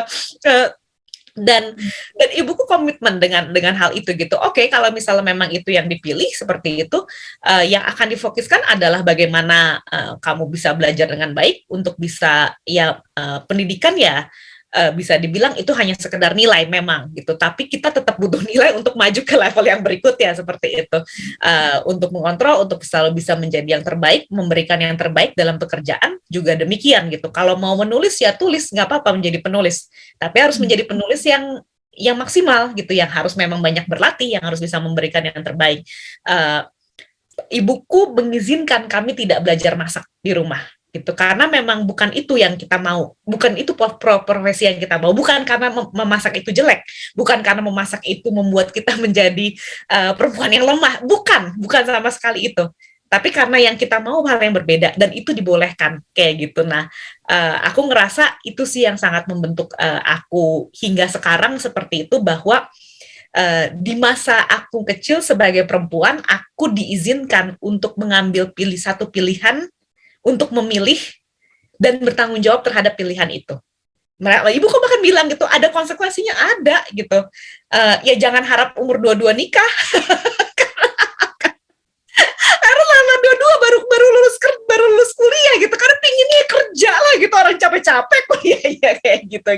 Ya ada gitu kan seperti itu. Tapi ya itu adalah konsekuensi yang waktu itu kita ambil seperti itu, dan berjalan ya plus dan minusnya. Tapi aku menghargai sekali bahwa ibuku yang ibu rumah tangga mengizinkan aku untuk mengambil pilihan yang berbeda dengan jalan yang dia pilih dan bertanggung jawab terhadap pilihan itu sih. Wow, keren sekali. Benar ya Kak Margi, jadi peran apapun seorang wanita itu, mau ia menjadi ibu rumah tangga, pekerja, bahkan pemimpin, kita bertanggung jawab, kita semaksimal mungkin, dan kita mempertanggungjawabkannya dengan baik, walaupun levelnya pun beda-beda, dan itu, walaupun kita menjadi perempuan harus bekerja lebih keras, itu adalah suatu konsekuensi yang harus dirayakan. Setuju. Saya nambahin juga, menurut saya sih kerja ibu rumah tangga itu pekerjaan salah satu tersulit sih. Oh ya, berat banget sih. Kayak 24 jam 7 hari seminggu. Itu makanya aku nggak pilih itu. Karena menurut aku itu lebih susah dibanding beneran. Nah bener, gak ada cuti pula. Gak ada cuti pula, iya bener. Karena kayak gak dikasih makan mati nanti. Gak ada lembur lagi. Iya. Setiap hari lembur. Gak ada bonus lagi. Gak ada bonus. Ya. Oke. Kalau dari Kak Tracy, bagaimana Kak sosok wanita yang menjadi pahlawan? Sebenarnya saya ada 2. Jadi kalau kayak value gitu pasti ibu saya lah yang ngajarin gitu. Tapi yang menginspirasi saya kayak yang sosok yang saya lihat yang kayak wah, saya bilang ini luar biasa banget tuh nenek saya. Jadi kayak ibunya ibu saya gitu. Tapi kan value-nya sama aja tuh diajarin sama ibu saya tuh selalu bilang kayak kamu Tracy ya walaupun perempuan tuh harus bisa mandiri gitu. Kalau mami saya selalu ngomong kayak gitu karena you don't know what you don't know kan. Walaupun misalkan kamu nikah dengan pria yang mapan segala macam, there's always a possibility kayak cowoknya sakit, meninggal atau segala macam dan kamu harus bisa ngidupin diri kamu sendiri. Perempuan tuh harus bisa ngidupin dirinya sendiri. Itu yang selalu mami saya tuh ajarin juga kayak perempuan itu harus ngelihat memperhatikan penampilan bukan untuk orang lain gitu tapi untuk diri kita sendiri gitu kan buat kita confidence di depan orang supaya kita nyaman dengan diri kita sendiri jadi penampilan penting dan kita kayak self care lah istilahnya gitu jadi kita menyayangi diri kita sendiri tapi kalau untuk nenek saya panggilnya oma gitu saya melihat beliau adalah sosok yang menurut saya luar biasa banget gitu perjuangannya. Dia yang lahir di tahun 1920-an, akhir 1930-an kan zaman itu tuh apa ya kayak perempuan itu kan jomplang banget lah ya kayak dibanding kita sekarang gitu kesempatan-kesempatannya. Oma saya itu tuh sangat memperhatikan pendidikan. Dia hidup di zaman perang sempat berhenti sekolah 7 sampai 8 tahun, dia habis boleh sekolah lagi, dia tetap sekolah, dia mau sekolah.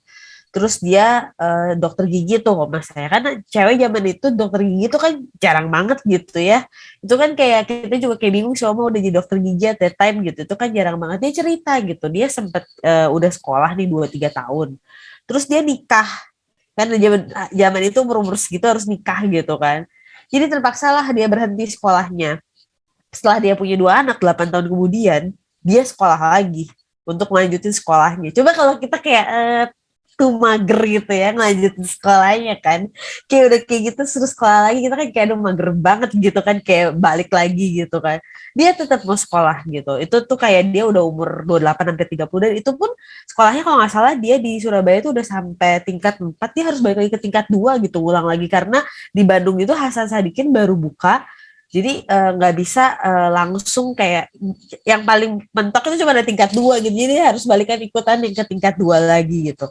Terus suaminya juga bilang, opa saya ngomong gini, ya kamu boleh sekolah. Suaminya suportif ya untuk suami zaman itu dia memperbolehkan juga. Udah open minded banget. Tapi kamu harus tetap ngurusin rumah tangga loh gitu. Kayak harus beresin kan punya anak juga 2 gitu kan. Ya oke, katanya yang pokoknya saya tanggung jawab aja. Dia cerita ke saya Tracy kamu tuh harus sekolah yang bener ya. Dulu tuh Oma katanya kalau malam-malam itu tuh baru mulai belajar tuh jam 12 sampai jam 4 pagi. Kebayang nggak sih udah capek seharian ngurusin rumah terus dia belajar jam 12 sampai jam 4 dokter. Terus katanya setiap malam tuh dia belajar sembari nangis. Sembari nangis tapi dia pengen banget beresin nih sekolahnya segala macam itu tuh hal itu tuh dia cerita tuh kayak bener-bener terngiang-ngiang dalam diri saya kayak dia aja beliau aja yang punya keterbatasan aja bisa masa saya yang dengan segala luxury yang saya punya sekarang dengan segala kemudahan masa saya nggak bisa itu yang saya diajarin banget sama mama saya dan gimana saya tuh dari kecil sampai besar hampir setiap hari lah ada di rumahnya oma saya karena pulang sekolah makan dulu di rumah oma saya gitu les-les baru pulang ke rumah biasanya malam dijemput orang tua gitu. Jadi kayak saya bener-bener kesehariannya tuh jadi sosok ibu saya tuh ada 2, ada oma, ada mami gitu kan. Gimana saya ngelihat dia tuh kayak praktek. Tadi tengah-tengah praktek dia bisa keluar masak dulu.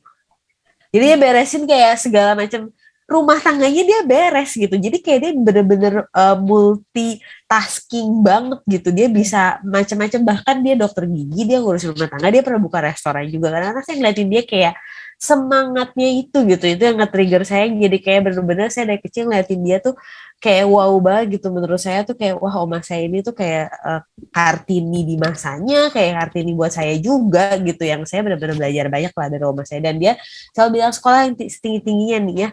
Dia panggil saya Nik gitu kan kalau orang Jawa kayak gitu. Terus dia bilang waktu dulu saya mau S2 gitu. Orang lain kan kayak ya dengan orang di Indonesia gitu, ngapain sih kamu S2? Nikah aja kapan nikahnya? Kalau mau S2 atau tinggi-tinggi pendidikan atau kerjaannya gitu. Oma saya tuh salah satu yang ngomong kayak, bagus kamu S2 aja.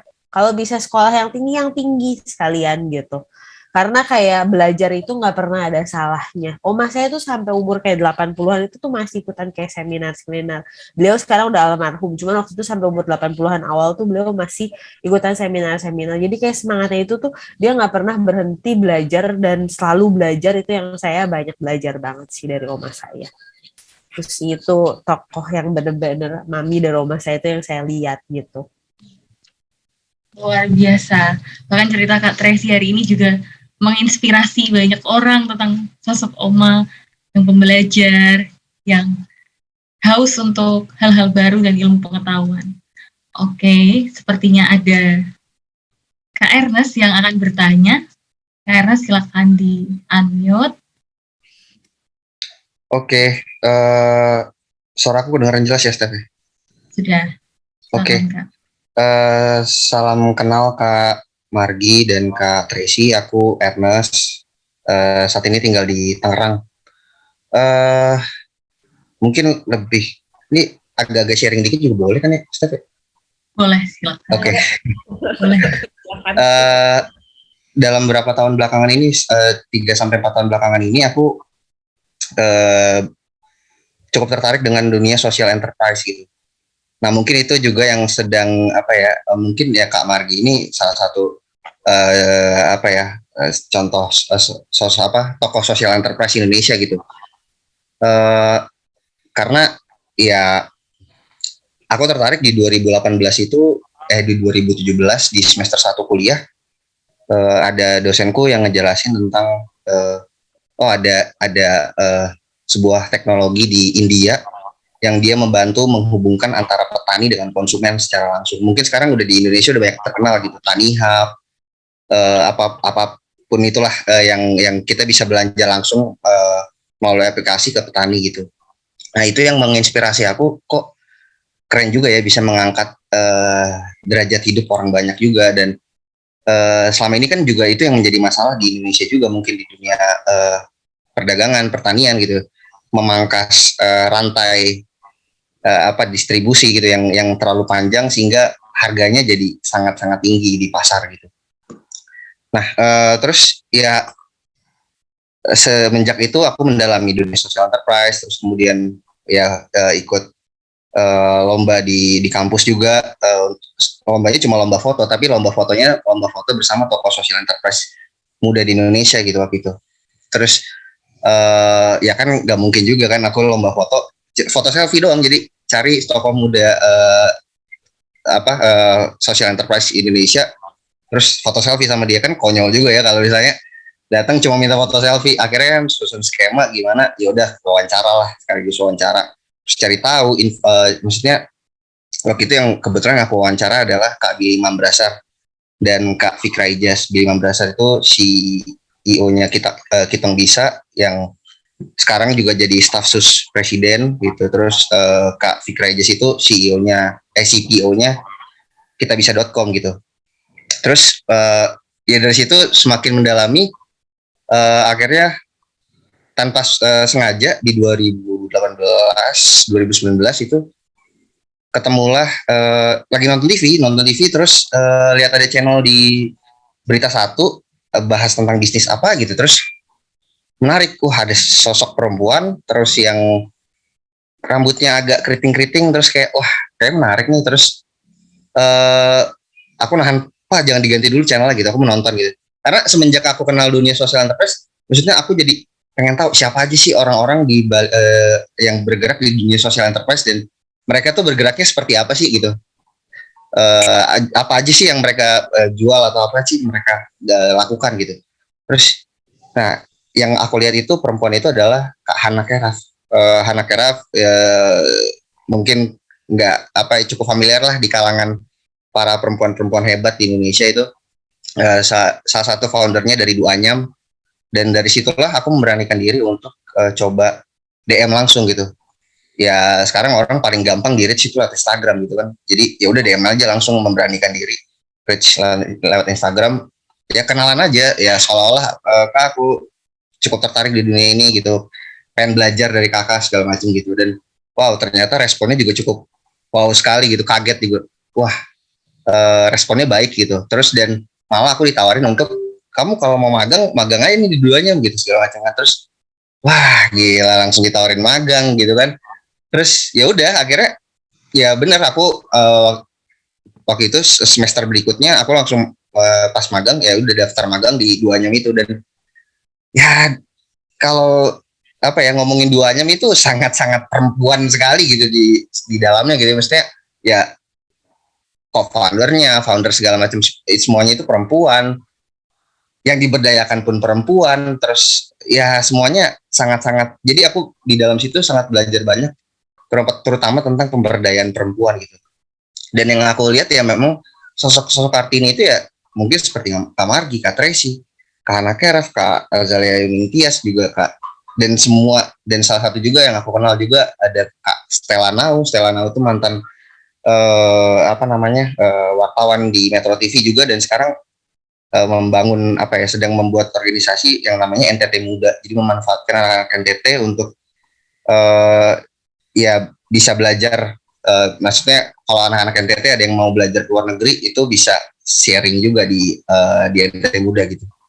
Dan ya pengalamanku di 3-4 tahun belakangan ini tuh memang semuanya berkaitan dengan perempuan gitu sih sebenarnya. Jadi yang semuanya itu perempuan gitu benar. Yang waktu tadi aku sharing dapat pembelajaran tentang social enterprise itu dari dosenku perempuan. Terus ya kenal sama seputar kewirausahaan ya perempuan juga. Dan terus kalau misalnya mau ya aku juga kebetulan lagi punya sebuah ide bisnis sosial juga sih Kak. Dan memang berkaitan dengan jadi aku mau mengembangkan, singkatnya mungkin mau mengembangkan kelor gitu, tanaman kelor yang di luar itu sangat dihargai gitu gizinya gitu, sangat dihargai tinggi. Dan setelah aku riset sedikit, terus ya mulailah membangun sebuah gerakan gitu ya, sebuah yang ngajak temen 2 orang juga, dan itu pun perempuan gitu ya. Temanku ada yang karena aku sejauh ini mungkin karena emang lingkup pertemanan juga yang aku lihat hebat dan potensial itu ya perempuan, temanku perempuan, yang laki-laki belum ada gitu kelihatan gitu. Dan aku ngajak mereka untuk bikin untuk ya membangun ide bisnis ini gitu. Terus yang mungkin mau aku tanyakan juga ke Kak Margi adalah gimana cara Kak Margi memetakan pasar ekspor untuk produk-produk Java Fresh di awalnya gitu. Jadi risetnya itu gimana untuk tahu bahwa manggis tuh di Eropa tuh tinggi loh pasarnya. Nah, untuk mendapatkan itu tuh karena mungkin kalau riset di pasar nasional mungkin lebih mudah gitu ya. Apakah ada triknya gitu untuk mengetahui pasar di luar itu juga ternyata besar gitu. Itu dulu mungkin ya Kak. Terima kasih sudah mendengarkan. Thank you Ernest yang sudah jadi womanizer. bercanda temennya cewek semua, tapi ya bagus banget kayak gitu, karena ya kadang-kadang maksudnya cowok suka bilang ngapain sih ikutan program pemberdayaan perempuan, ya biarkanlah perempuan memberdayakan dirinya sendiri. Cuma yang selalu aku bilang adalah ketika kita memberdayakan perempuan, yang kita berdayakan itu bukan cuma satu kelompok, tapi sebenarnya adalah memberdayakan keluarga gitu, karena ketika perempuan itu punya suara lebih di dalam keluarganya, mengatur keuangan keluarga, prioritas pengembangan pendidikan anak, itu pun juga sebenarnya anaknya kan bisa laki bisa perempuan, nggak karena anak laki-laki terus nggak dia sekolahin kan kayak gitu kan, tetap itu akan membantu perkembangan kemajuan di desa tersebut atau di daerah tersebut. Nah, menjawab tadi pertanyaan tentang riset awal ya kayak gitu, aku sih merasa aku beruntung banget lahir di era digital kayak gitu.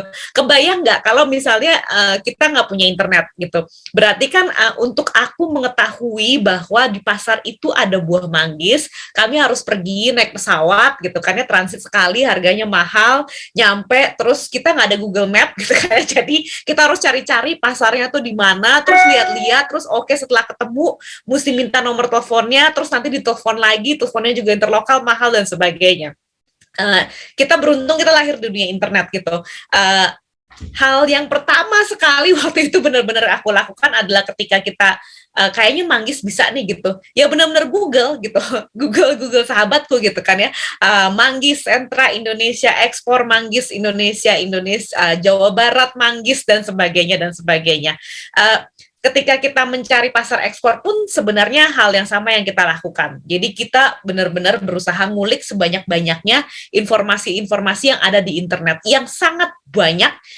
Tantangannya adalah bagaimana kita bisa menyaring informasi yang baik dan informasi yang sampah gitu. Informasi yang baik bagaimana kita analisa.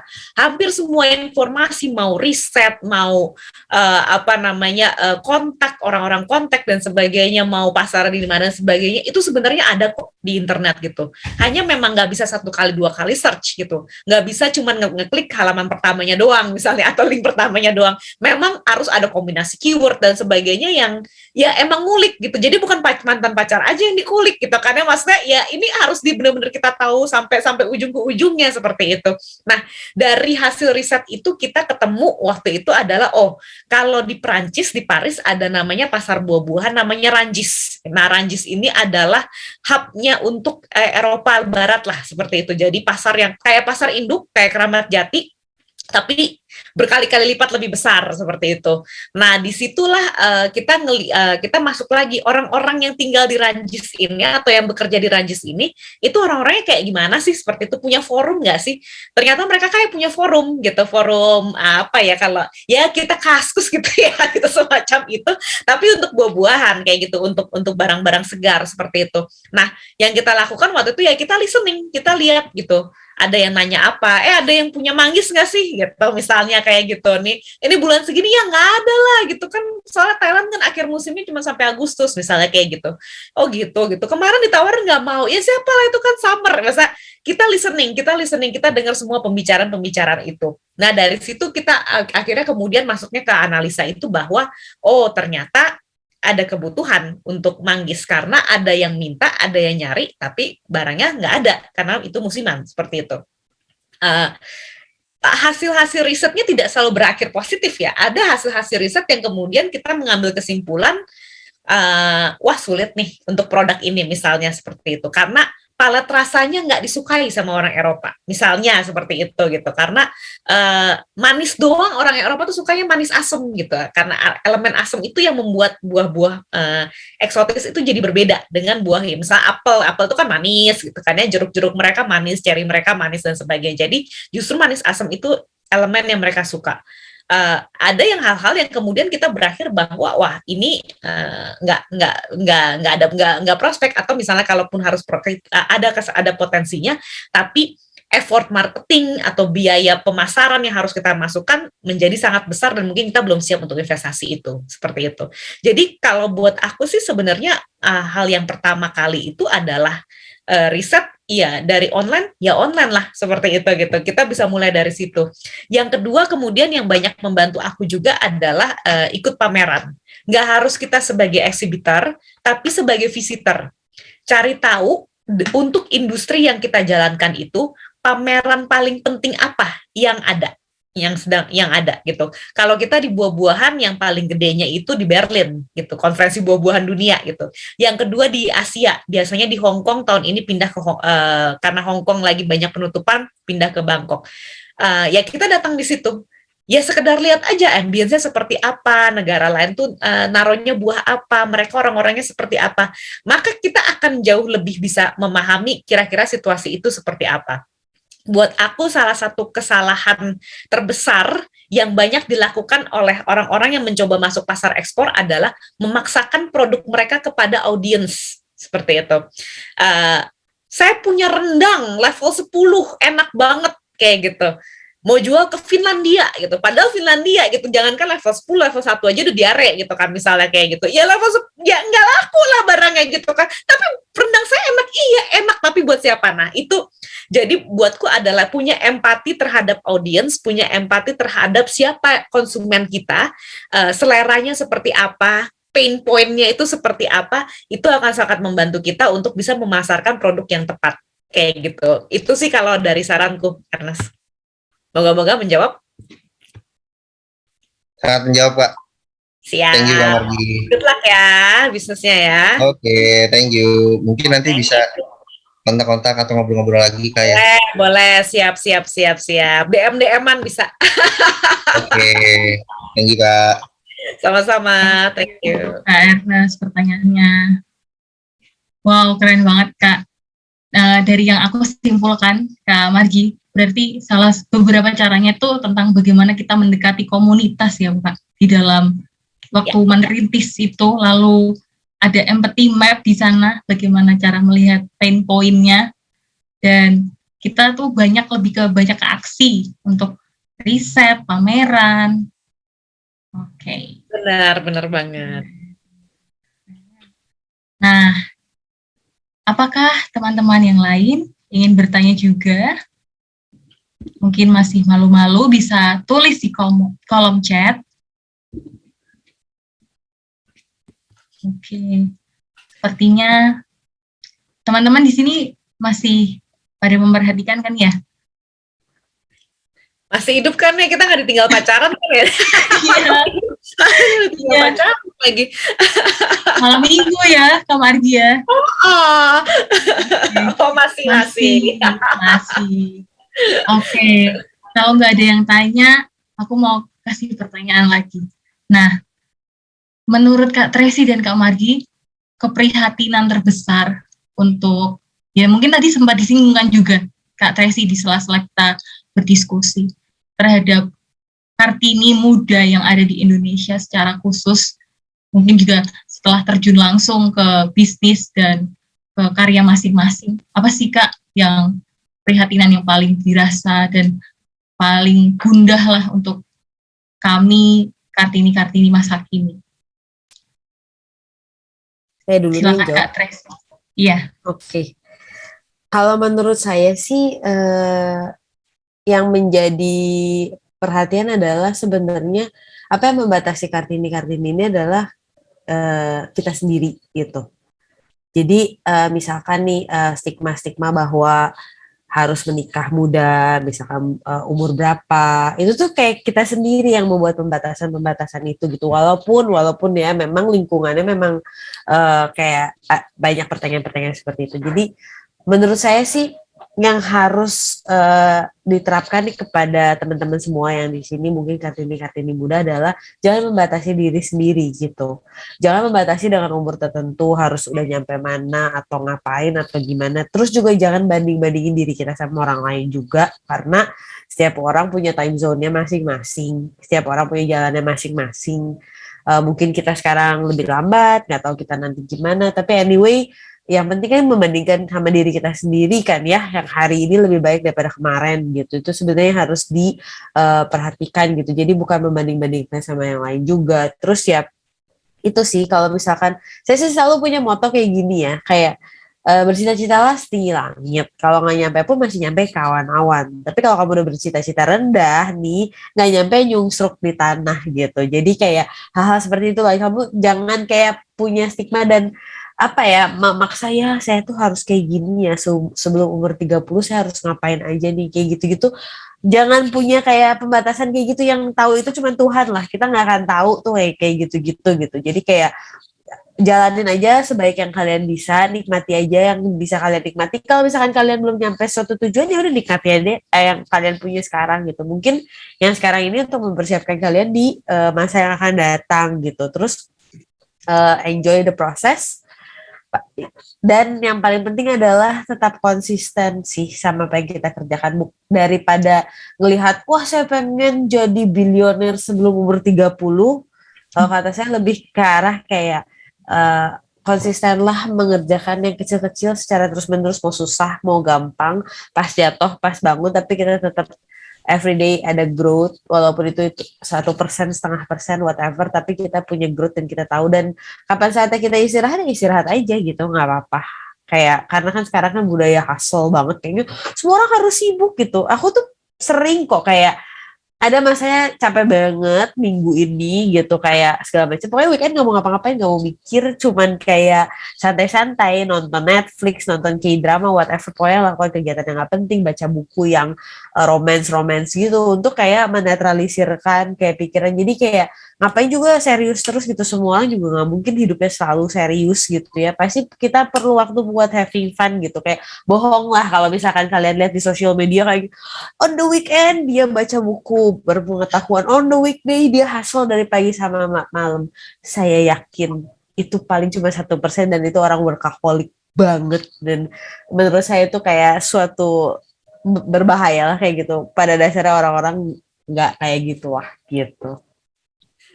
Oke. Atau barangkali orangnya lagi flexing ya Kak Tracy ya. Saya nggak berani ngomong itu ya kalau dia flexing atau enggak, kayak cuman ya gini ya.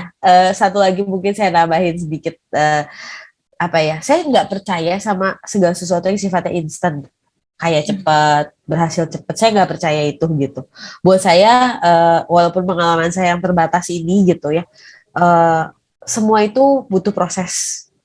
Terus ada kadang-kadang nih, kita pengen sesuatu gitu, tapi emang belum jalannya, kita disuruh muter, kita suruh jatuh dulu, kita suruh belok dulu. That's okay. Mungkin belum waktunya, kita belum siap, atau ternyata kita dapat yang lebih baik lagi gitu. Jadi kayak jangan percaya sama yang instan gitu, karena yang instan, contoh yang kemarin di flexing ini ternyata menipu kan, gitu kan, yang kayak gitu-gitu loh. Jadi kayak dan satu lagi saya yang pelajarin adalah, kalau kamu di situasi apapun, always choose to be kind gitu. Jadi karena saya menemukan situasi di mana saya bisa memilih ini nih, hasilnya resultnya lebih bagus, lebih cepat gitu. Tapi kamu kan merugikan orang lain, atau pilih jalan yang rada panjangan, tapi kamu nggak merugikan siapa-siapa gitu. Kamu memilih jalan yang benar gitu. Walaupun mungkin lebih capek, tapi hati lebih tenang, perasaan lebih bahagia, hidup lebih, ya nggak ada merasa bersalah atau kayak was-was gitu. Kalau saya sih mungkin itu sih. Wow, keren sekali Kak Tracy. Thank you. Virtual. Oke, untuk Kak Margi bagaimana Kak? Kalau aku mungkin akan menyoroti tentang go beyond the superficials-nya kali ya gitu. Dan ini sebenarnya bukan penyakit generasi ini juga. Maksudnya di zaman aku pun juga demikian, bahwa Hari Kartini itu identik dengan pakai kebaya, pakai baju aja. Kan ya. Ya itu udah dari kita TK digituin ya, gimana ya gitu. Sanggul kayak gitu.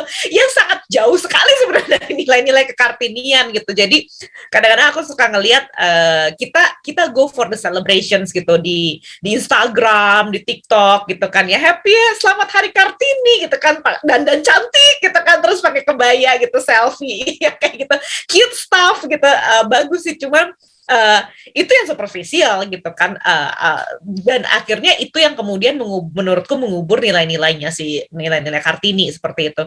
Kartini itu sangat relevan pada zamannya gitu, dia menjadi sangat useful untuk masanya dia seperti itu. Apa yang dia lakukan sekarang, waktu dulu mungkin nggak relevan untuk dilakukan sekarang, tetapi itu sangat relevan pada zamannya. Bagaimana dia bisa meningkatkan kesetaraan di ranahnya, one step at ahead kayak gitu. Yang saat ini juga kita lakukan, sekolah udah misalnya ya, apa pekerjaan mungkin sebagian udah, mungkin sekarang maju lagi menciptakan pekerjaan ya, masalah pekerjaan dan sebagainya seperti itu justru malah nilai-nilai yang masih harus digali lagi seperti itu. Atau dan juga Kartini itu sangat amat, aku juga bilang ahead of her time gitu ya, artinya zaman itu dia udah ngomong gimana sih caranya supaya orang tuh ya beda agama itu bisa ngobrol tanpa merasa agamanya satu-satunya yang benar gitu. Itu kan relevan sampai hari ini 2022 gitu kan ya.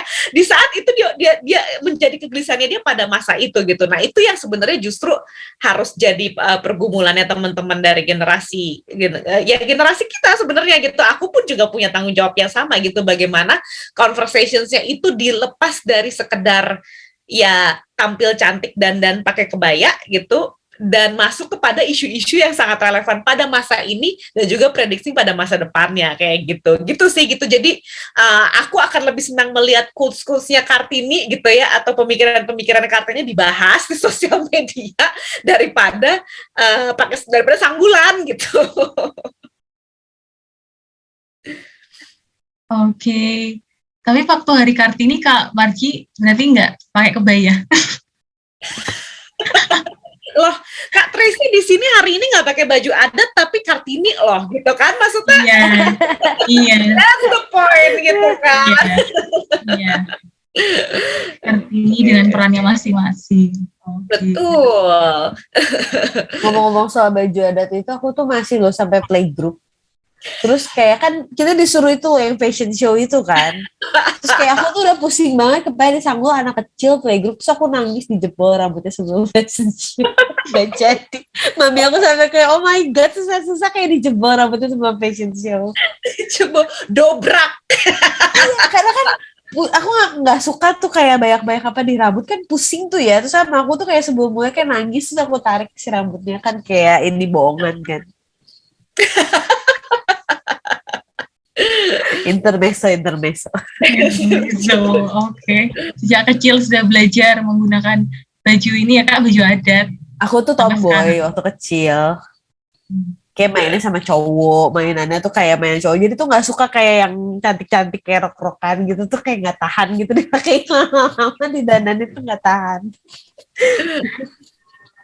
Oke. Nah, ini ada pertanyaan nih dari Kak Patricia Sanjaya. Untuk Kak Patria Sanjaya, Halo, Hai, selamat malam. cuma mau nyapa, seru banget hari ini sama live, sama salam Halo. kenal buat Kak Tracy. Kalau sama Marji, aku tuh grupisnya Marji soalnya. Satu RT, satu kelurahan ya kita ya, satu kecamatan. Abad kapan kali ya? Wah, keren banget. Tapi tetap. Ini dong, habis ini Marji akan bikin apa buku tentang bobohan. Amin, amin. Cita-citanya gitu. Cuma mau Ilustrasi fotonya juga ya cara memilih buah yang baik. Oh iya, benar.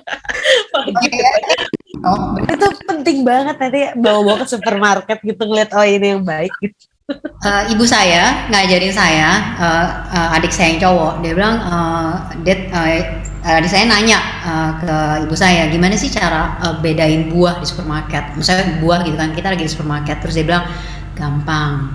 Dia terus pegang tangan, misalnya tangan aku cewek, kamu pegang nih, gitu. Kalau lembut, itu buah yang pasti enak. Waduh. Itu harus agak lembut, maksudnya nggak kasar gitu. Itu deskripsi ibu saya buat cara mudah Cara mudah, shortcut.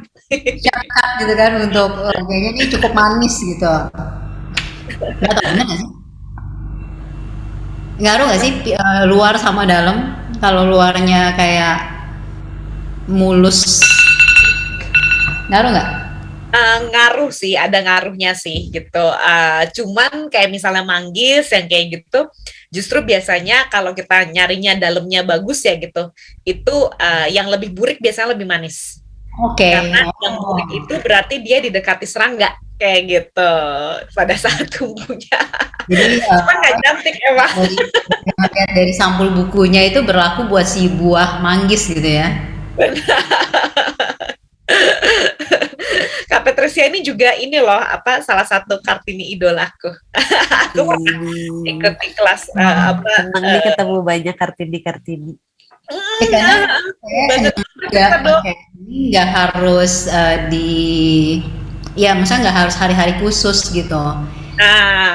Karena Kak Patricia ini Karena struktur ini, untuk postur kalau kita perhatikan kita bisa gabungin kan sama banyak hal. Terus kayaknya struktur ini tuh untuk menurut saya tuh pembuat pertama kebaya. Maksudnya saya juga jarang pakai bawahan, tapi lebih ke kebayanya tuh kayaknya jenius gitu. Karena kayak struktur badan apapun disentuh ini tuh kayaknya cantik gitu deh.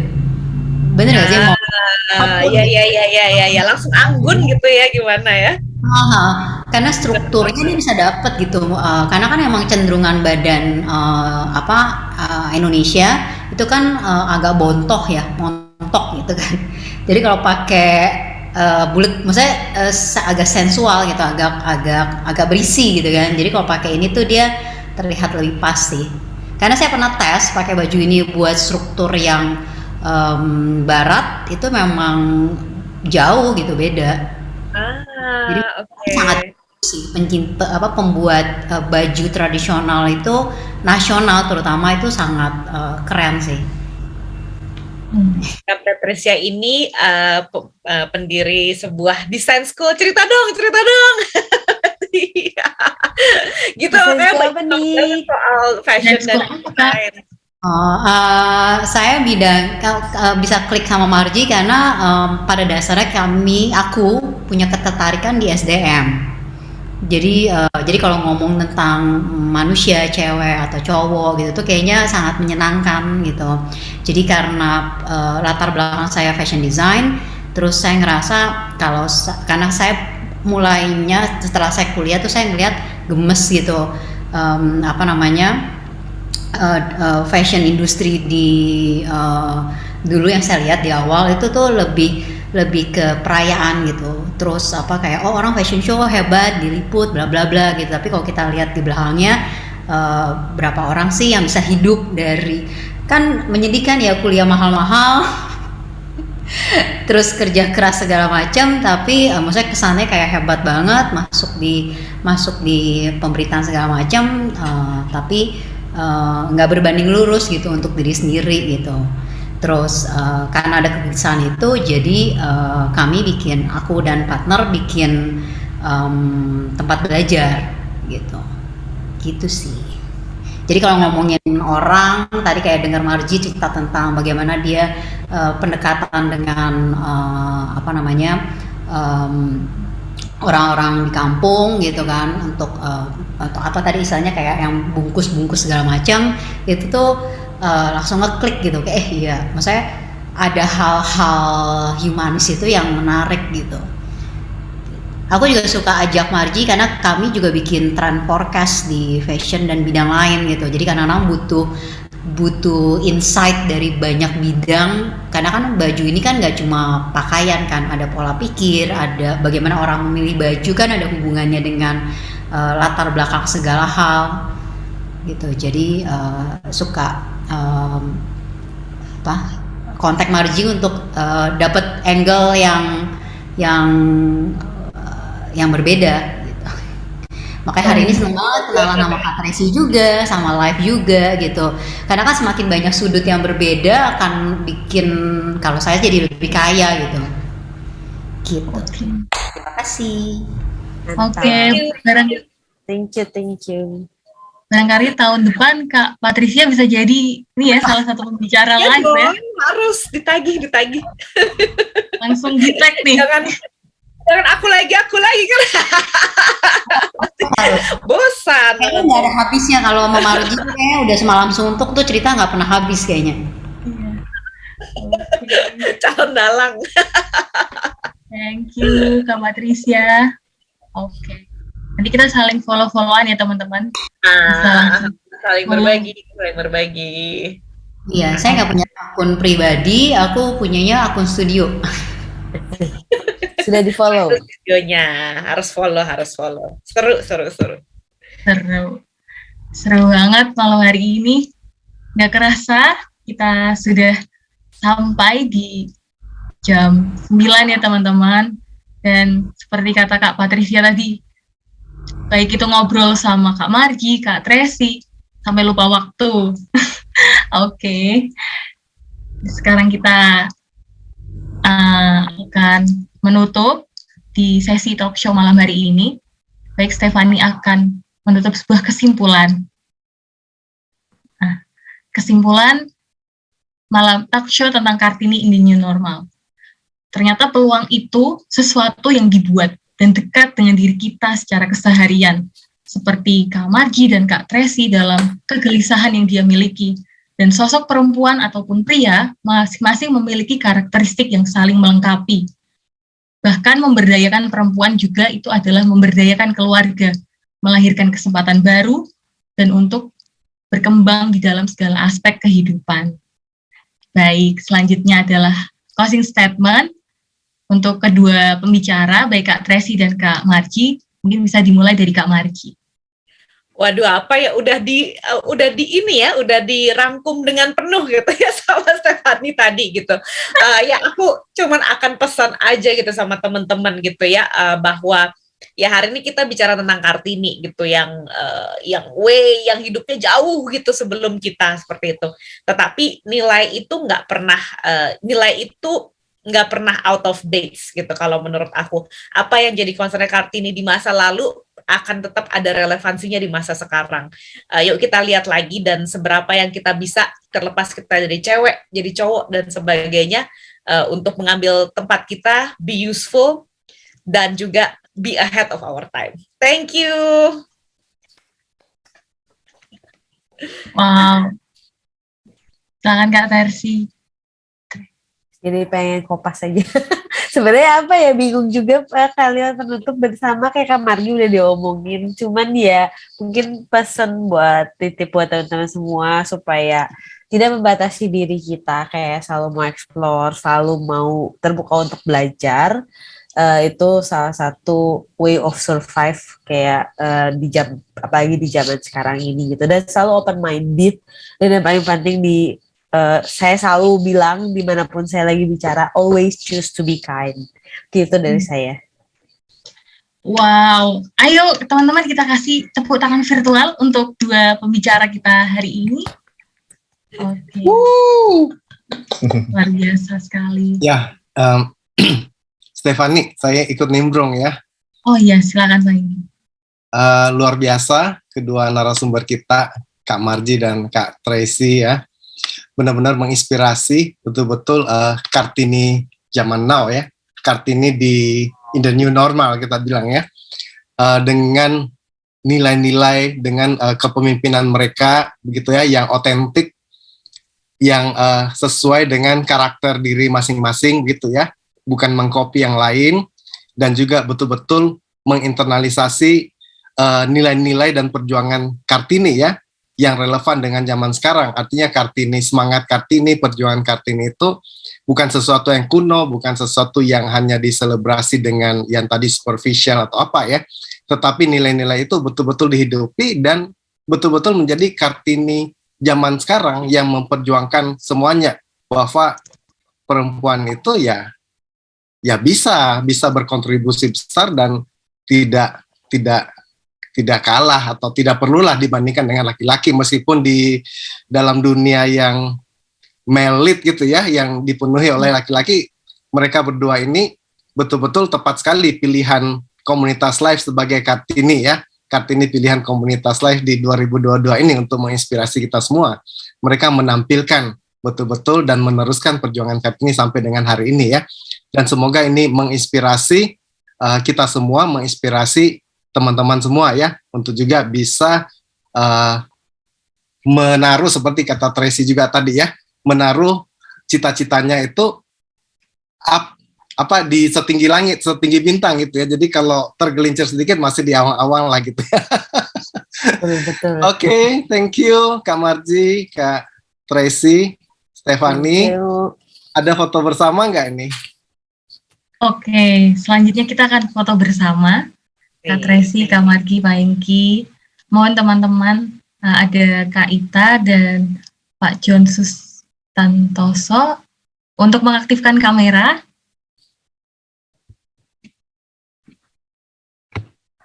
Apakah Kak Ita dan Pak John bisa menyalakan kamera? Oke.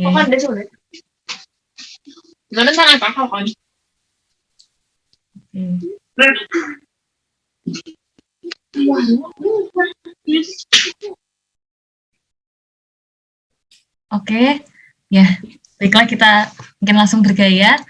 Foto akan saya ambil 1, 2, 3. Oke, sekali lagi ya, kakak-kakak. 1, 2, 3. Oke, terima kasih. Thank you Terima kasih. semuanya.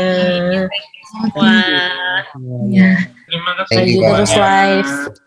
Baik teman-teman, kakak-kakak pembicara, kita juga akan membagikan link feedback mungkin yang sudah hadir pada malam hari ini pada talk show Kartini in the New Normal, bisa memberikan feedback pada acara kami untuk kedepannya bagaimana. Oke, kita sudah sampai di penghujung acara. Tidak lupa mengucapkan banyak terima kasih yang berjuta-juta. Kalau versi Kak Margi mungkin udah berkilo-kilo ya, berkilo-kilo buah untuk ucapan terima kasih. buat Kak ton, Marji. iya ton, lebih banyak ton. 1 kilo buat saya nggak apa-apa Kak. Oke, terima kasih banyak Kak Marji, Kak Tracy, Pak Hengki, Kak Ardian, Kak Adi, maupun teman-teman yang sudah hadir pada malam hari ini, sudah meluangkan waktu, tenaga, dan materi yang sudah dibagi satu sama lain. Baik, pada akhir acara ini, kita akan menutup dengan doa penutup. Doakan saya pimpin secara Katolik. Dalam nama Bapa dan Putra dan Roh Kudus. Amin. Selamat malam ya Bapak, puji dan syukur karena kami telah menyelesaikan acara talk show Kartini in the New Normal. Kami mendapat pembelajaran baru, kami juga mendapat semangat baru tentang bagaimana menjadi sosok-sosok Kartini di masa kini yang masih terus dikembangkan, terutama khususnya di negara kami tercinta di Indonesia, Bapak. Berkatilah untuk kedua pembicara kami yang hari ini juga telah berbagi, berkati juga untuk orang-orang yang sudah hadir di sini dan mempelajari satu sama lain. Kiranya apa yang kami dapat malam hari ini dapat menjadi pegangan kami dalam kami melangkah, dalam kami berkarya, maupun dalam kami melakukan segala bentuk penyelenggaraan untuk memuliakan nama-Mu. Doa ini kami aturkan Bapa melalui perantaraan Bunda Maria. Salam Maria, penuh rahmat Tuhan sertamu, pujilah Engkau di antara wanita, dan terpujilah buah tubuhmu Yesus. Santa Maria Bunda Allah, doakanlah kami yang berdosa ini, sekarang dan waktu kami mati. Amin.